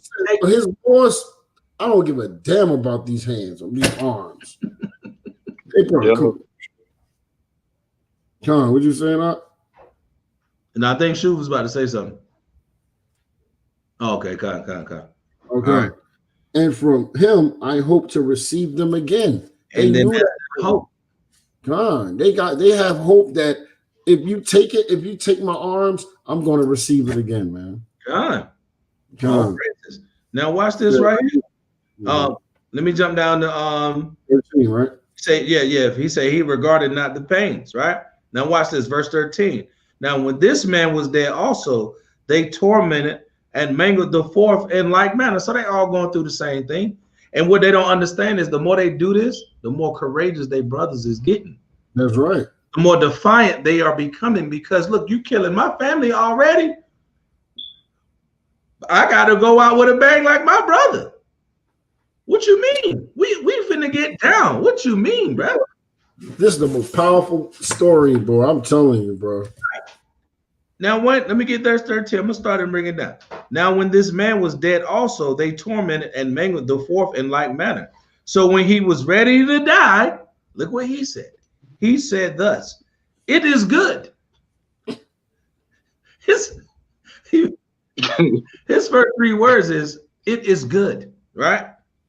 Being put to death by men, watch this, to look for hope from the Most High, to be raised up again by him. No, he saved, He said, let me read it again. All right, let me get this again. Get this in. Saved. Right, we saved. But what does scripture say? God. When he was ready to die, he said thus, it is good being put to death by men, to look for hope from the Most High. To look for hope from the Most High. It says to look for hope, or are they saying I'm saved already? No. They said just to get hope. Right. Come. Just to get hope from the Most High, to be raised up again by him. Now watch this. As for thee, you, the person that's doing the killing of us, right? As for thee, thou shalt have no resurrection to life. Because he know that he a heathen. He know he not going there. And that's a threat. That's a threat. That's a threat. That's a promise and a threat. Right? Watch this. Hey, that's Salat there. That's powerful right there, because that show that, this brother, and these were young men. Right. You know what I mean? But they were keeping the laws and the commandments, and they also had the knowledge of the resurrection. They also knew the power of what happens after death. You know what I'm saying? That's why they're not scared. They wasn't talking about, I'm saved right now, so I can basically do whatever I want to do. You know what I mean? They knew, listen, I still need to keep these laws, statutes, and commandments and be faithful unto death. You know what I mean? Because I'm coming back with a crown of life. I'm coming back with a crown of life, but you're gonna come back just to wake up and see and go into contempt. You finished. Let me bring out this precept the brother put up real quick. It says, this is from Lion of Judah, 2 Corinthians 4:11. For we which live are always delivered unto death for Yahawashi's sake, that the life also of Yahawashi might be made manifest in our mortal flesh. That's right. Keeping the laws and dying for your brothers unto death. That's what Yahawashi did. That's walking like Christ, being Christ-like. You want to be a Christian, do that. No Christians ain't trying to do that. The last part of that, though, say what? Who did no sin. Right, who did no sin. Oh, in this case, for clarity, didn't eat the swine. Didn't go against the laws. Didn't even they didn't have that. They didn't have matter. Hey, Shai, can you get that real quick? Isaiah 65. Con. You know what I mean? They didn't have that holier than thou spirit upon them. Right. You know what I mean? They could have been like, listen, I'm keeping these laws from my youth. You know what I mean? You know, I love the Lord. You know, if I taste just a little bit, I'll be all right. It's all good. Most High ain't going to get me for this. And you know what? That's what they said to him in the first what was the first scripture? He said, just taste it. He said, just see what the salt, how salty it is. It's the ham. It ain't the chitlins, it's the ham. Try that part. Yeah, it's the best part. It's the best part. Try that. You know what I'm saying? People finish, man. You got that scripture, King? Con. You said 65, right? Con. And this is heavy. I'm going to go to verse 3, right? It says, a people that provoketh me to anger continually to my face, that sacrifices in gardens and burneth incense upon altars of brick, which remain among the graves and lodge in the monuments, which eat swine's flesh. And the broth of abominable things is in their vessels. This sounds like what you call them boils, the lobster boil or whatever, the seafood boil. You put the pork and all type of stuff in there. In their vessels. Gator bites with catfish nuggets. That's right, God. Which says, stand by thyself, come not near to me, for I am holier than thou. They said what? Stand by thyself, come not near to me, for I am holier than thou. So listen, I just ate that swine. Listen, you can't touch me. Don't even come near me. You can't touch us now with me. Listen what the Most High said. He said, these are a smoke in my nose. Fire that burneth all the day. Man, that's can I just drop down real quick, brother? 11 on that. Man, bring it up. Real quick, bro. Verse 11, it said, but ye are they that forsake Yahweh, that forget my holy mountain, that prepare a table for that troop, and that furnish the drink offering unto that number. I just had to get the 12 early. Therefore, while I number you to the sword, ye shall all bow down to the slaughter.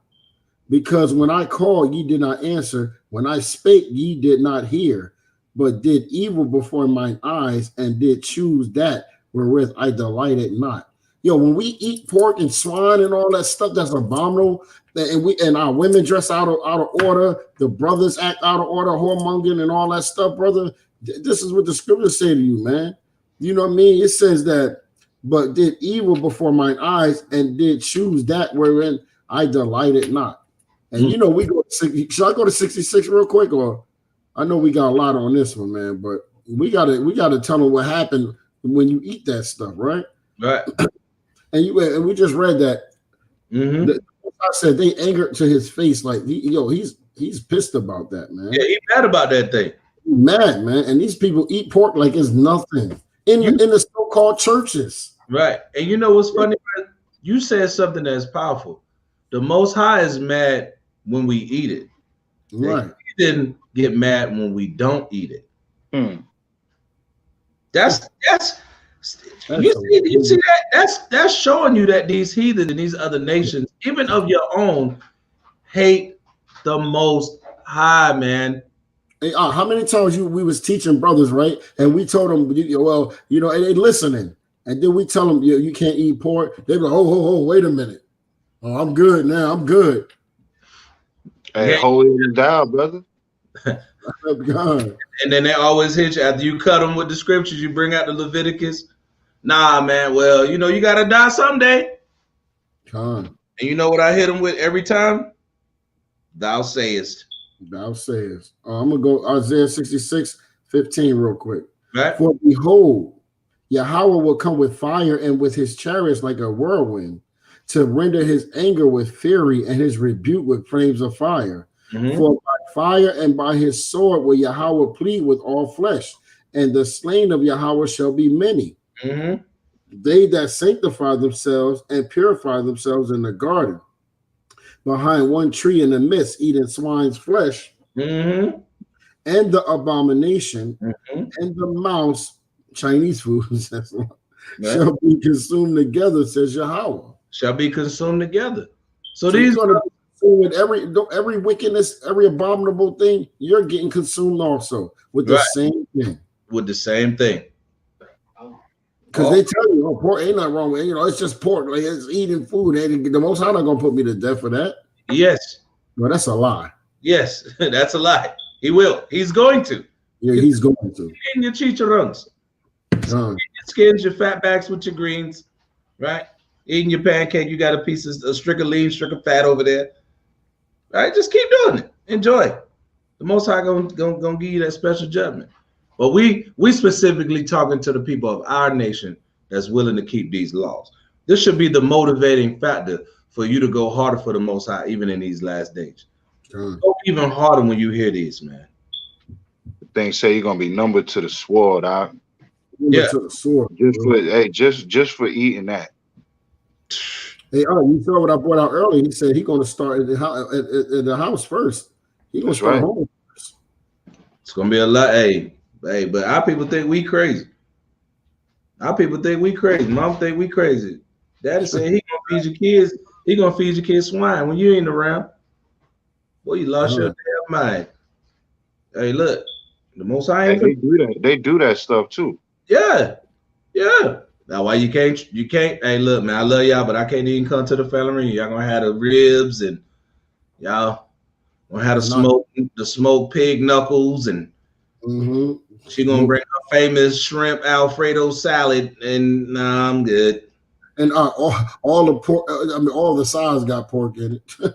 Right? Yeah. And you know what's sad about that too? That's why they kind of got to put it in all of our stuff.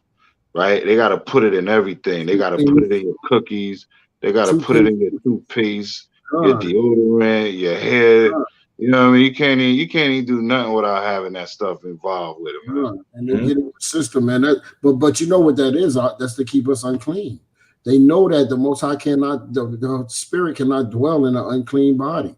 So they do that. That's why they put it in everything. You know what I'm saying? And And we're about to say that we can go. I forgot what I'm about to say. We went on the in the back. We was in 15. I want to hit something though. You notice how every time each brother comes up, he takes the putt. They've already gotten beaten and whipped. That they started with that. Then they got destroyed, right? Cut off their members. Did all these wicked acts to them, right? But each one of them gave you a scripture or a prophecy that happened according to them being faithful to the law and them being wicked against the laws of the Most High. That's right. You see what I'm saying? On their last breath, on his last gasp. Right? Now watch this. This is the fifth brother, verse 15.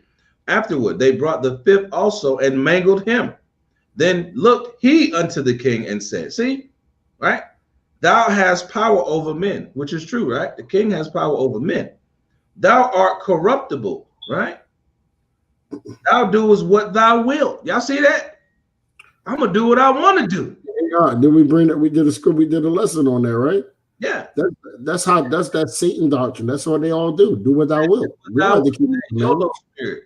There you go. He said, afterward they brought the fifth also and mangled him. Then looked he unto the king and said, thou hast power over men. Thou art corruptible. Thou doest what thou wilt. Like you can do whatever you want to do. This show, you running the show, right? Yet think not that our nation is forsaken of the Most High. Don't get it twisted. Right. Don't get it twisted. You might be able to do all this now. Your world fall down. The Most High gonna lift us back up. So you got it right now. I can't do nothing about it, right? Watch this. And he said, but abide a while and behold his great power. Now he will torment thee and thy seed.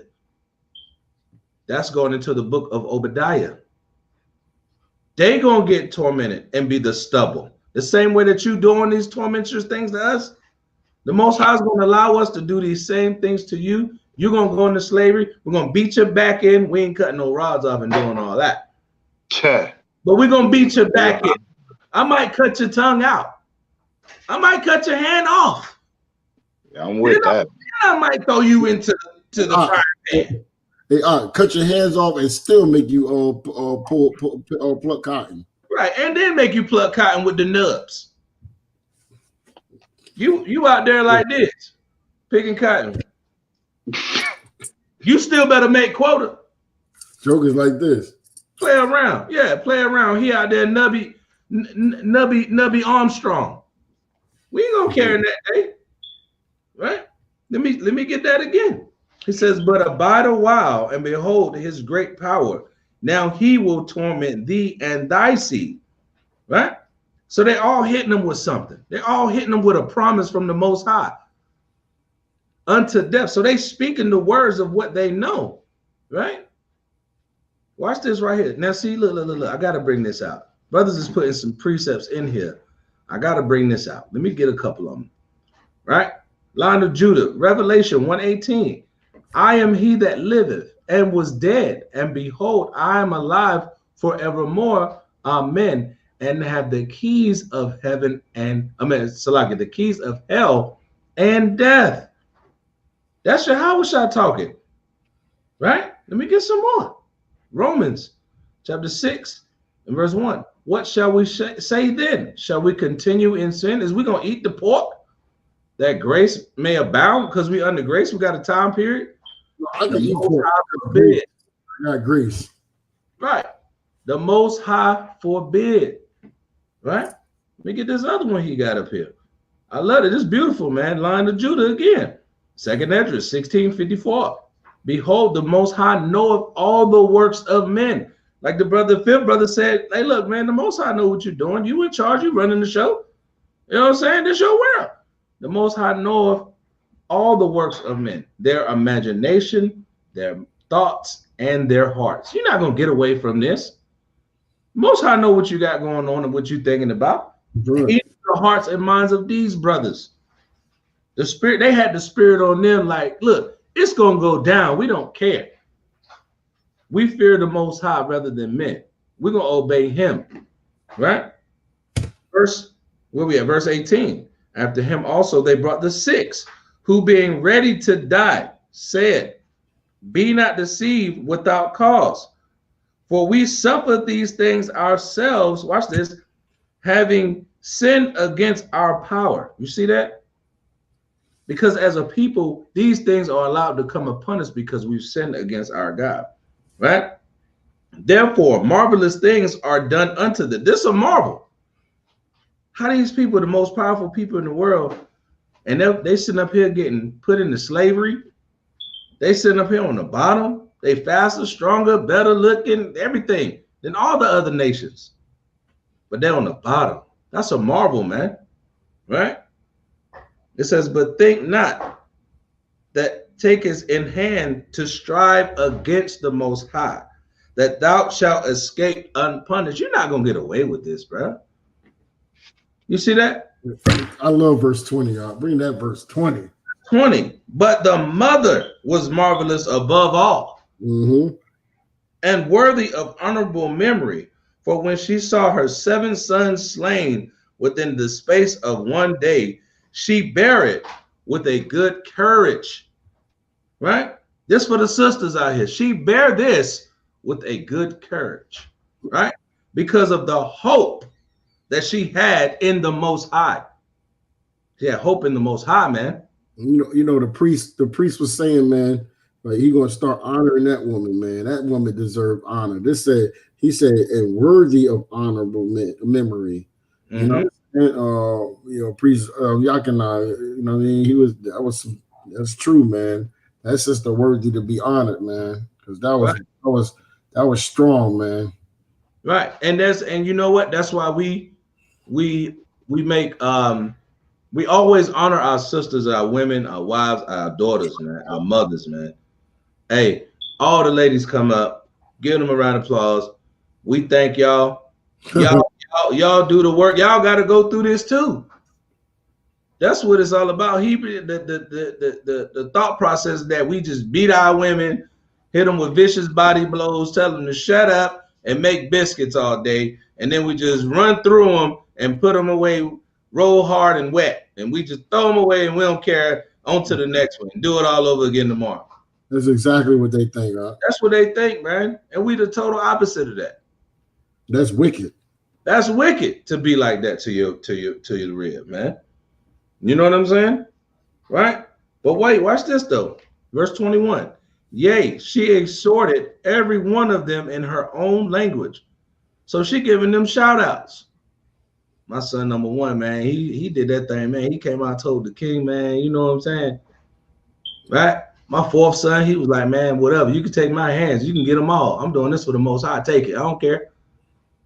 In her own tongue. So she excited. You know why? Because she raised her sons to keep the laws of the Most High. Right? Watch this. Yea, she exhorted every one of them in her own language, filled with courage, with courageous spirits, and stirring up her womanish thoughts with a manly stomach. She said unto them, I cannot tell how ye came into my womb, for I neither gave you breath nor life, neither was it I that formed the members of every one of you, right? But doubtless the creator of the world, who formed the generation of man and found out the beginning of all things, will also of his own mercy give you breath and life again, right? As ye now regard not your own selves for his law's sake. Regard not yourself for the laws of the Most High. That's powerful right there. Let me read that again. That's very heavy, huh? Let me read that again, right? She like, I don't even know how you got in me. I don't even know how I was blessed to even have you in my womb. Hey, can I say something about that part real quick? Go ahead, King. They get rid of that you know how Eve is today. Oh, I birth you. You know what I'm saying? I birth you. You know what I'm saying? You came out of my womb. The woman is God's spirit because you came out the womb. This sister said, "What up?" Could you read that one more time, bro? What this righteous sister said? Right, this righteous sister of the Most High, who just watched her sons get taken from her, right? That she birthed with no epidural. Okay, let's throw that out there. Okay, she had these brothers naturally, right? She says, but doubtless the creator of it's verse 23, but doubtless the creator of the world, who formed the generation of man and found out the beginning of all things, will also of his own mercy give you breath and life again, as ye now regard not your own selves. That's that sacrifice we was talking about. That's that making yourself a servant for others, that laying down your life for your brother, right? It says, regard not your own selves for his law's sake. This is a woman telling this to the king. Now watch this. Now Antiochus, thinking himself despised and suspecting it to be a reproachful speech, whilst the youngest was yet alive. Now watch this, because she was speaking this in her tongue, right? So he like, man, what is this? You know, he going on. What is she saying, man? This bit, you know what I'm saying, right? Now Antiochus, thinking himself despised and suspecting it to be a reproachful speech, whilst the youngest was yet alive, did not only exhort him by words, but also assured him with oaths that he will make him both a rich and a happy man. Watch this. You see the devil, man. You see the devil. This dude said, you do it all the time, brother. You know what I'm saying? While the youngest was yet alive, did not only exhort him by words, like, yeah, it's gonna be okay, you know, everything's all right. You were very brave, you're very tough, right? You're strong, right? But also assured him with oaths. I promise you, I can swear to you right now today, right, that he would make him both rich and a happy man. I can give you your wildest dreams, whatever you want. It's a blank check, dude. You can get whatever you want, right? If he would turn from the laws of his father and that also he would take him for his friend and trust him with his affairs. So, nigga, you just killed everybody in my family. You've told me to go against the laws of the Most High, and now you want to be my friend? But these are the traits of Esau. The deceiver. What does it say? It says the thief, the murderer, the liar, the deceiver, the devil the Bible speaks of. That is the devil right there. Killed, steal, destroyed these brothers, right? And then try to be his damn friend and say, I can give you whatever you want. All you got to do is ask. You know how they said, don't worry, Laura. Everything's going to be okay. All you got to do is just trust in him. You remember them old shits from the 80s and the 90s? That's how he came at him. Right? Now watch this right here. Let me bring this out real quick on that note. Go ahead, King. Ecclesiastes 7:7. Surely oppression maketh a wise man mad. Read it again. Come on. Ecclesiastes 7:7. Surely oppression maketh a wise man mad, and a gift destroyeth the heart. And a gift destroyed the heart. That's what they try to do to that brother. Yeah, you try to set me up. I'm the youngest. You done kill all my big brothers, and now you're gonna come over here and try to be my friend, be my homie, my buddy. We're pals now, and you're gonna give me whatever I want. Just let me be your friend. No, verse 25. But when the young man would in no case hearken unto him, he doesn't want the gift. No. Right. That thing. The king called his mother and exhorted her that she would counsel the young man to save his life. Hey man, hey look, why don't you go over there and tell your son that look, if he just bow down and just eat a little bit, we won't kill him. Go tell him that for us. Go tell him. Right? And exhorted her that she would counsel the young man to save his life. Watch this. Verse 26. And when he had exhorted her with many words, she promised him that she would counsel her son. She said, okay, I'll go counsel him. I got you. I promise you. I'm going to go counsel him. Right? Because it says she promised him. Verse 27. But she, bowing herself toward him, laughing, the cruel tyrant to scorn, spake in her country language in this manner. O my son, have pity upon me that bare thee 9 months in my womb, and gave thee suck 3 years, and nourished thee, and brought thee up unto this age, and endured the troubles of education. I beseech thee, my son, look upon the heaven and earth, and all that is therein, and consider that the Most High made them of things that were not. And so, can I say something real quick? Yeah, go ahead. She understood this right here. She understood Sirach 12:10. It says, never trust thine enemy. Like as iron rusteth, so is his wickedness. Eventually, he gonna kill you. It's gonna happen, man. It's gonna happen. That thing. Let me read it again. Right? I beseech thee, my son, look upon the heaven and earth, and all that is therein, and consider that the Most High made of them things that were not. He made something out of nothing. It's a powerful man, powerful man. And so was mankind made likewise. Fear not this tormentor, but being worthy of thy brethren, right? Take thy death. His mother's telling him this. His mother telling him. Look, son, I don't give a damn what he talking about. Take this death, right? Yeah, right. Right? That I may receive thee once again, that I may receive thee again in mercy with thy brethren. I want to see you there too, right? Verse 30, while she was yet speaking these words, the young man said, whom wait ye for? Like, what is you waiting for? I will not obey the king's commandments. You see that? But I will obey the commandment of the law that was given unto our fathers by Moses. This is the youngest one. Antiochus is about to blow a fuse. He about to blow a damn fuse, right? Verse 31, and thou that has been the author of all mischief against the Hebrews shall not escape the hands of the Most High.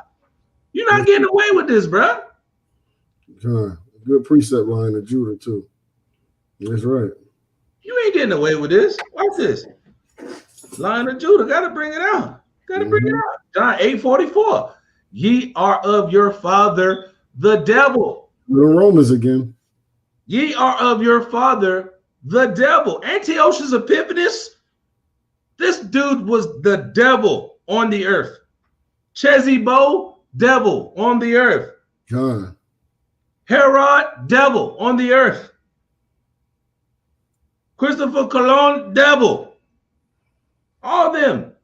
Ye are of your father, the devil, and the lust of the father ye will do. He was a murderer from the beginning and bold not in the truth, because there is no truth in him.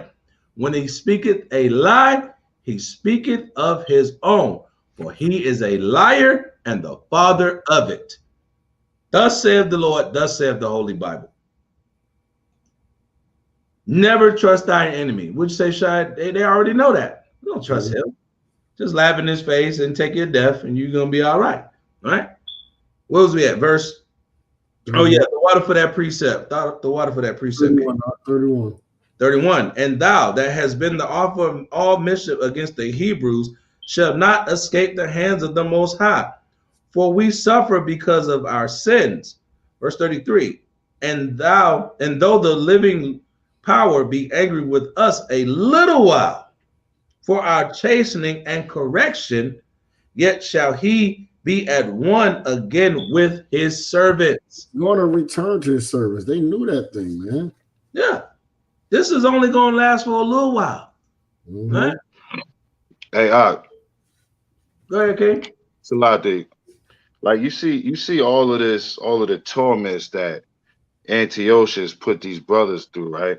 But look at how Antiochus died himself. He damn near tormented himself, man. He drowned himself in the sea. You know what I mean? Like, how wild is that? By the water. That's the most. You killed yourself, man. Yeah. Torment that up here. That mind, right? Got him. Right? Watch this though. And though the living power be angry with us a little while for our chastening and correction, yet shall he be at one again with his servants. Verse 34. But thou, like Antiochus, O godless man. Oh, what? O godless man. Right? And of all other most wicked. Then we just ran down the list of the most wicked. It's the Edomites. Right? Be not lifted up without a cause, nor, watch this, nor puffed up with uncertain hopes, lifting up thy hand against the servants of the Most High. You lifting your hand against us. You killing the Jews, the jewelry of the Most High, right? For thou hast not yet escaped the judgment of the Almighty Power, who seeth all things. Verse 36. For our brethren who now have suffered a short pain. Y'all listen good to this right here. Listen good to this right here. This should be your whole walk right here. Verse 36. For our brethren who now have suffered a short pain are dead under the Most High's covering of everlasting life. There's a promise in keeping the commandments. There's a promise that come with this thing, man. We're not just doing this for fun. We're doing it because the Most High told us to do it, right? But now, this verse is heavy. What'd you say, King? I said this next verse is heavy. It plays a part in how that man killed his own self. Right. Watch this. Let me get it. For our brethren who now have suffered a short pain are dead under the Most High's covenant of everlasting life. We die now so we can get life later. The eternal life. Right? But thou, through the judgment of the Most High, shalt receive just punishment for thy pride. You gonna get it worse than us because you puffed yourself up and you killed the men of the Lord. You persecuted and dismembered the men of the Most High. Right? Verse 37. But I, as my brethren, offer up my body and life for the laws of our fathers. Let me read it again. But I, as my brethren, offer up my body and life for the laws of our fathers, beseeching the Most High that he would speedily be merciful unto our nation, right? And that thou by torments and plagues mayest confess that he alone is Yahweh, right? Verse 38, and that in me and my brethren, the wrath of the Almighty, which is justly brought upon all our nation, may cease. He know that it's justly brought upon us. So, King, this is showing you that they sacrificed, man. This was a sacrifice. Them that was giving you an example of why we teaching this lesson right now. In these last days, you're going to need to hear about the spirit that the Maccabees had, man. Right now, this was a sacrifice so we could be getting this precepts and getting this understanding to you right now. Right? Let's get it. Verse 38 again. And that in me and my brethren, the wrath of the Almighty, which is justly brought upon all our nation, may cease. Then the king, being in a rage, handled him worse than all the rest, and took it grievously that he was mocked. Now you see the devil. A few minutes ago, he like, hey, just I'll be your friend. Everything's all good. Just chill. I'll give you wealth. I'll give you riches. Let me see. Somebody pull that Sirach real quick. Sirach 30:3.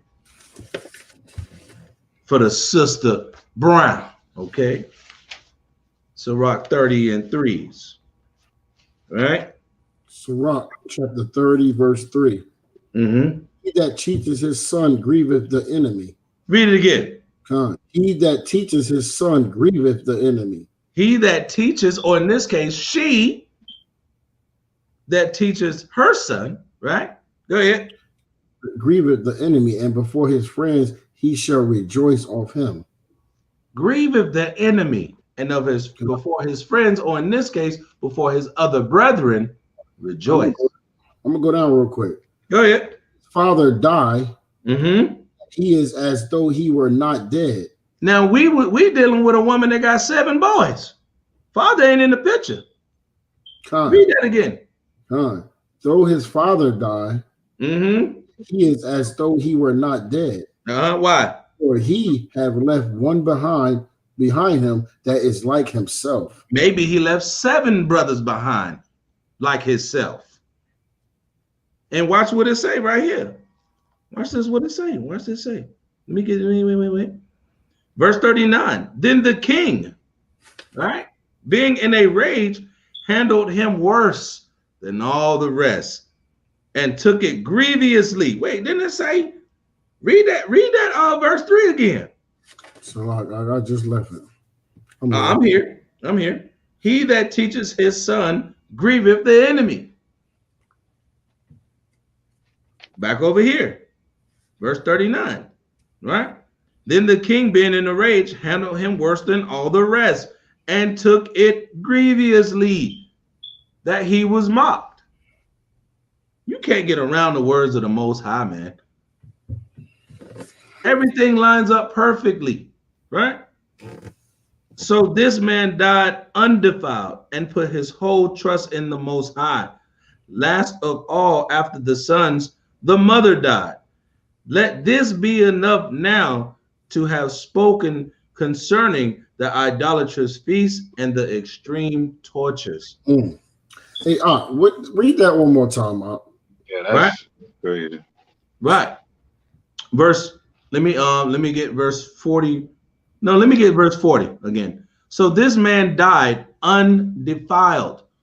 Undefiled with what? The swine, the abominables, the uncleans, the promises, the hanging with the Edomites.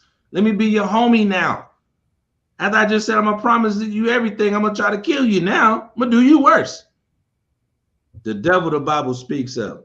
So this man died undefiled and put his whole trust in the Most High. Last of all, after the sons, the mother died. Watch this, verse 42. Let this story that we bringing out to you, these scriptures that you're learning. Slow. Thanksgiving, Easter, Christmas, all these wicked ass Salak here, man. All these wicked holidays. What did he say on this on 42? See that? Watch this. Let me get that again. Let this be enough now, right? To have spoken concerning the idolatrous feasts and the extreme tortures. You got to be willing to give up them feasts, them abominations for the Most High, and be able to keep it through extreme tortures, even unto death. And all these feasts that they have, all these feasts all requires or comes with, or what they use is abominable foods. All and idolatrous worship as well. Definitely. Every single high holy day, every single holiday they have, folly days, is if you don't research them, you wouldn't understand that each one has a root in some kind of idol. Every single one of them. Sacrifice swine to those idols. Right. Easter goes back to Ishtar, or goes back to Ashtaroth, the goddess of fertility, the bunny rabbit that has 1 million babies extremely fast. Right? That's the fertility. Eggs, that's fertility. Christmas, Nimrod, phallus worship. Right? And the ham. You got the Easter ham. The Christmas ham. The Christmas ham. The Thanksgiving. Slaughter of the natives and the indigenous people. So right? That going to Isaiah 65 and 66 though, because they do that in remembrance of of Christ. The birth of Christ, they use the Easter ham. I mean, the Christmas ham. Right. Nothing to do with the Most High in Christ. The death of him, they use the Easter ham. And who these come from? What does this come from? This come from Esau, them Romans and stuff. Doing the same thing that we did here. Sacrificing swine's flesh. During the midst of idolatrous feast. That's why the Most High said he hates that. The feast days. That's right. Crazy. Yeah. Hey man, all praises to you, brother. Hey, powerful scriptures you was bringing out, man. Beautiful precepts. Shalom to you. All praises, Lord willing. We'll see y'all tomorrow for camp, man. Yahawashi, Yahawashi, Shalom to you, King. Brothers and sisters. Yahawashi, right. So, yeah, man. I think we gave them the Maccabees. I think their spirit should be lifted up, man. You should be proud to keep these laws of the Most High. You should be excited in these last days that the Most High chose you to get this knowledge, wisdom, and understanding. Should be excited about that thing, man. I'm telling you, man, reading these Maccabees, man, there's a spirit going around, man, because I've been hearing a lot of brothers bring out, well, we know because of dedication, but I mean, the Most High set it all up. Let me just bring this out real quick, man. We had the Day of Atonement. Right. Then we had tabernacles. John? So we're learning how to abstain from meats and food, period, right? During the what you call it? So what I just say? I'm talking atonement. Then we had the Feast of Tabernacles. That's getting us ready for the wilderness. You know what I'm saying? And then now we having the Feast of Dedication. You know what I'm saying? That war spirit. You feel me? And the Most High is amazing, man. He's setting us up also for purification. Purification, exactly. No, And you man. say getting us ready for that war spirit. Exactly, man. He Now, getting us. let me read something real quick on that. Second Maccabees chapter 8.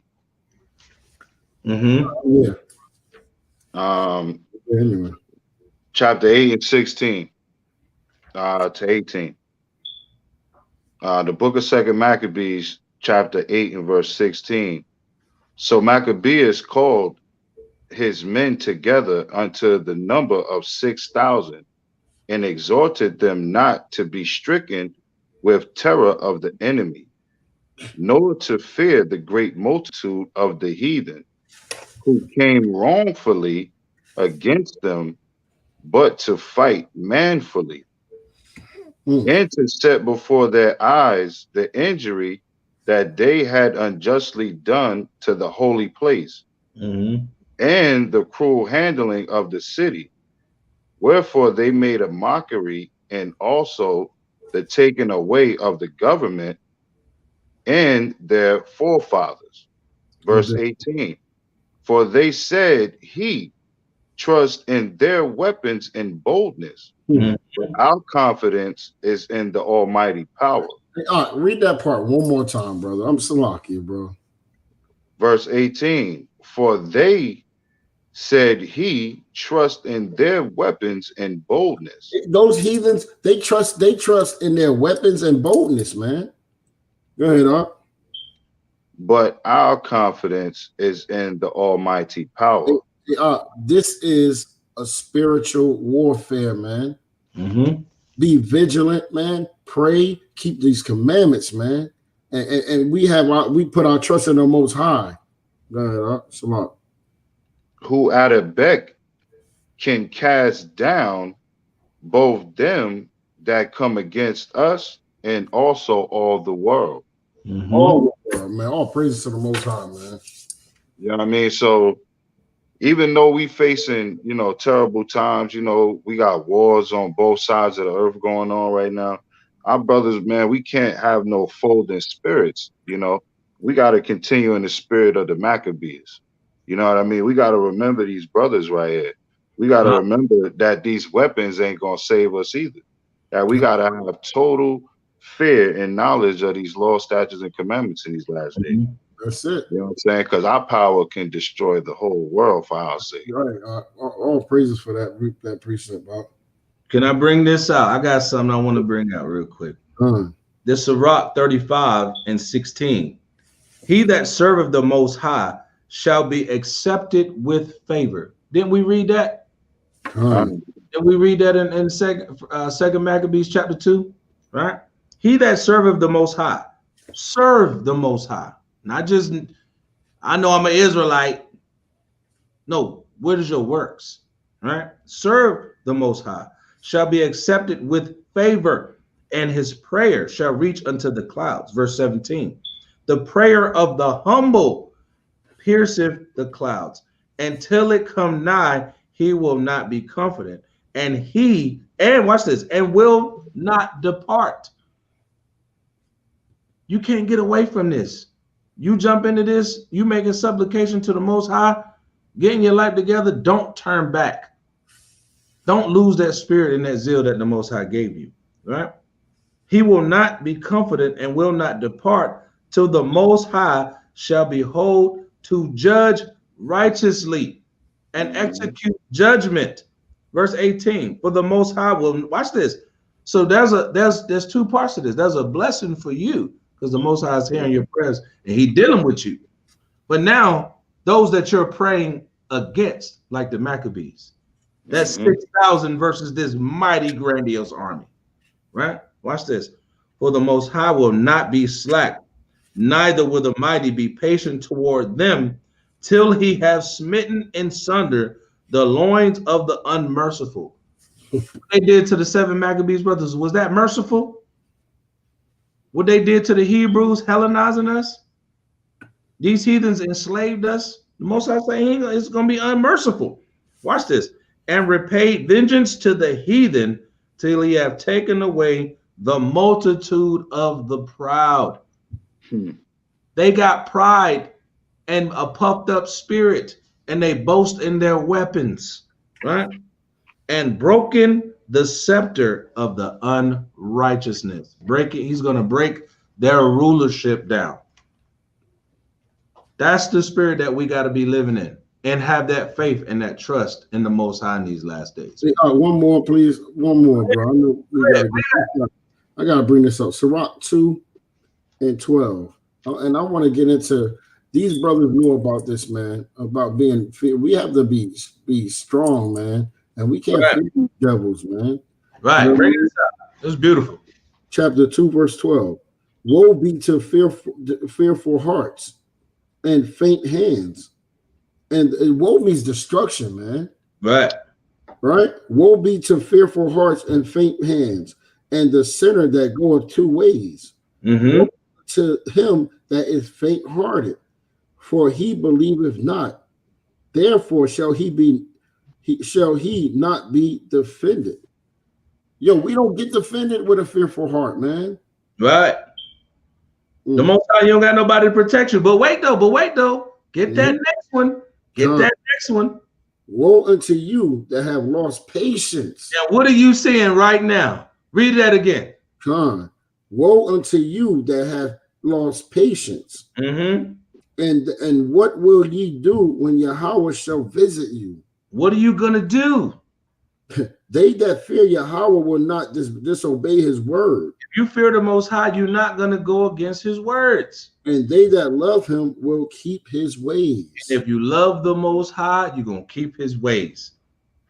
They that fear the Most High will do that which is well pleasing unto him. You're gonna do what the Most High say is pleasing. And what is that? If you love me, keep the commandments. Go ahead. And they that love him shall be filled with the law. They that love him shall be filled with what? With the law. The law. They that fear the Most High will prepare their hearts. We getting our minds right. And humble their souls in his sight. Be ready for what's about to happen. Right? Go ahead. Saying, we will fall into the hands of Yahweh. And not into the hands of men. Watch this. For as his majesty is, so is his mercy. So is his mercy. They understood this, man. All praises. Hey, one more thing. One more thing. Let me tell you about sin. One more thing. This is. I'm sorry, y'all. So no, go ahead. Go ahead. Tobit chapter 12, verse 10. But they that sin are enemies to their own life. That's all I'm bringing out on that, bro. That's powerful enough. For they that sin are enemies to their own life. True. Sin, brother, you an enemy to yourself. So you putting yourself down. Hey, all praises, man. All praises. We got a lot of people that came in to the chat, man. I'm like I said, man, we just wanted to make sure that y'all getting this edification, man, in these last days, man. And that we get the true understanding of how the Most High is really operating and dealing with his people in the last days, man. There's no games, man. The time for playing games and wanting to love everybody and coon and, you know, shuck and jive and make sure your butter biscuit got extra butter. That ain't working in the last days, man. The Most High finna start. He about to kill all that coon spirit. All that we love everybody and everybody hate us. That's finna go, man. Most High not gonna be playing, man. You know what I'm saying? So hopefully everybody got a good edification on the Maccabees and that the spirit of the Maccabees is what's going to be needed in these last days. You can't be corrupting like the Benjamite brother, right? Trying to rob your people, setting them up. Can't do that, right? When you're trying to get set up, you still got to have faith in the Most High, like the brother Ananias, right? Put fear in the kings, right? Make the kings come make supplication to you because you fear in the Most High, keeping the commandments. Right? Be like Judas Maccabees, girded up, showed himself a man, went to war, no fear. You know what I'm saying? Be like the 7 Maccabees brothers, tormenting their enemies by the fact that they merely just keep the law of their God. That you keep in the law. Women, raise your sons and your daughters the right way in these law, statutes, and commandments. So if they face that, they're not going to leave the Most High. They're going to turn their back on the Most High. And they'll be ready to lay down their life for their brother. That's the spirit of the Maccabees, man. All those things in one nicely wrapped package. That's the spirit of the Maccabees, man. So I'm hoping that you got plenty of precepts. You took the highlighters down. You understand the history of what we had to go through as a people and the sacrifices that was given from the high priest to the elders all the way down to the young boy who got it the worst. You got to understand that, man. So I just wanted to say, you know, I appreciate everybody who came in and watched the jump, watch this, and get some edification. You know what I mean? Y'all brothers got anything y'all want to bring out before we close it out? Nah, brother. No, man. I'm just, I'm happy I came in, man. I was struggling. I ain't think I was gonna make it, to be honest with you, man. Something got in my eye. I was struggling throughout the whole video, man. Like my whole eye was swollen right here. My mom hit me with the tea bag, put the tea bag on your eye, son. Hey, look, that's that back. Forgive me, I couldn't really see that well, but all praises to the Most High, man. You know what I mean? No matter what state we in, we still got to try to do our best, man. You know what I mean? Come. Now, all praises, man. See, that's the Maccabee spirit. The brother said he about to lose his eye. He's still going in. Take him. I don't care. That's real, man. My mom gave him the tea bag. Like, look, you got this work. You got that work to do. And with the tea bag and the hot water, say get it in. Say, get it in. That's it. And man, all praises, man, that y'all brothers came on, man. Beautiful precepts all throughout, man. Let me see. Let me get some shout outs. Some of the people in the chat, man. Start at the top. Who joined us tonight? The brother Quintana. All praise Yahawashi Yahawashi to you and your family, King. The brother Shuv came in, joined us, Line of Judah. Big precepts, man. Stayed engaged, brought us plenty of material, man. All praises the water. Yahawashi Yahawashi to you and your family.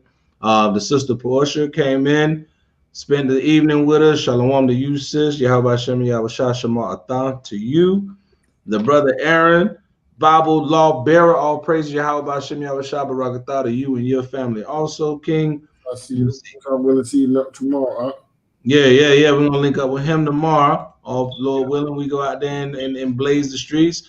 My brother Malak, author, Yahweh Shem Yahawashi Shalom to you and your family. Let me see who else is out here. I think that may be about it. All right, we got the original me. I think that was a sister. She hit us up. She said, sorry, I missed the service tonight. Sister, you joined in. All praises to Yahweh Shem Yahawashi to you and your family as well. Let me see where we at. You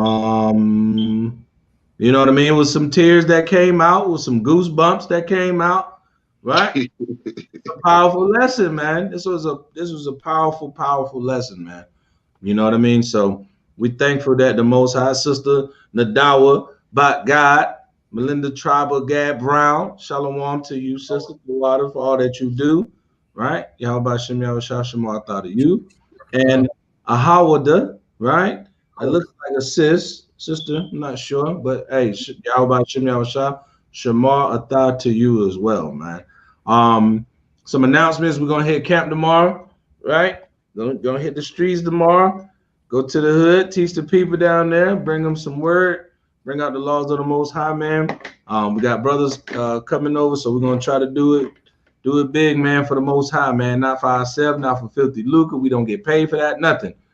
We just trying to do the work of the Most High and have the spirit of the Maccabees in these last days, man. So love to do it. God, love to do it. So if you want to get in contact with us, you can hit us Congregation of the Mighty 821 at gmail.com. I will get in contact. I respond to all emails and inquiries and everything like that. So just hit us up at the email. If you want to do alms, any kind of donations, help us push the word. Helps for camps, batteries, subscriptions that we got to do for the streaming services and all that. That's where the alms come in. Brothers make sacrifices anyway. So if you want to help us out, push the word, everything helps. To help get the word going to wake up our nation, man. The water, if you want to help out with that.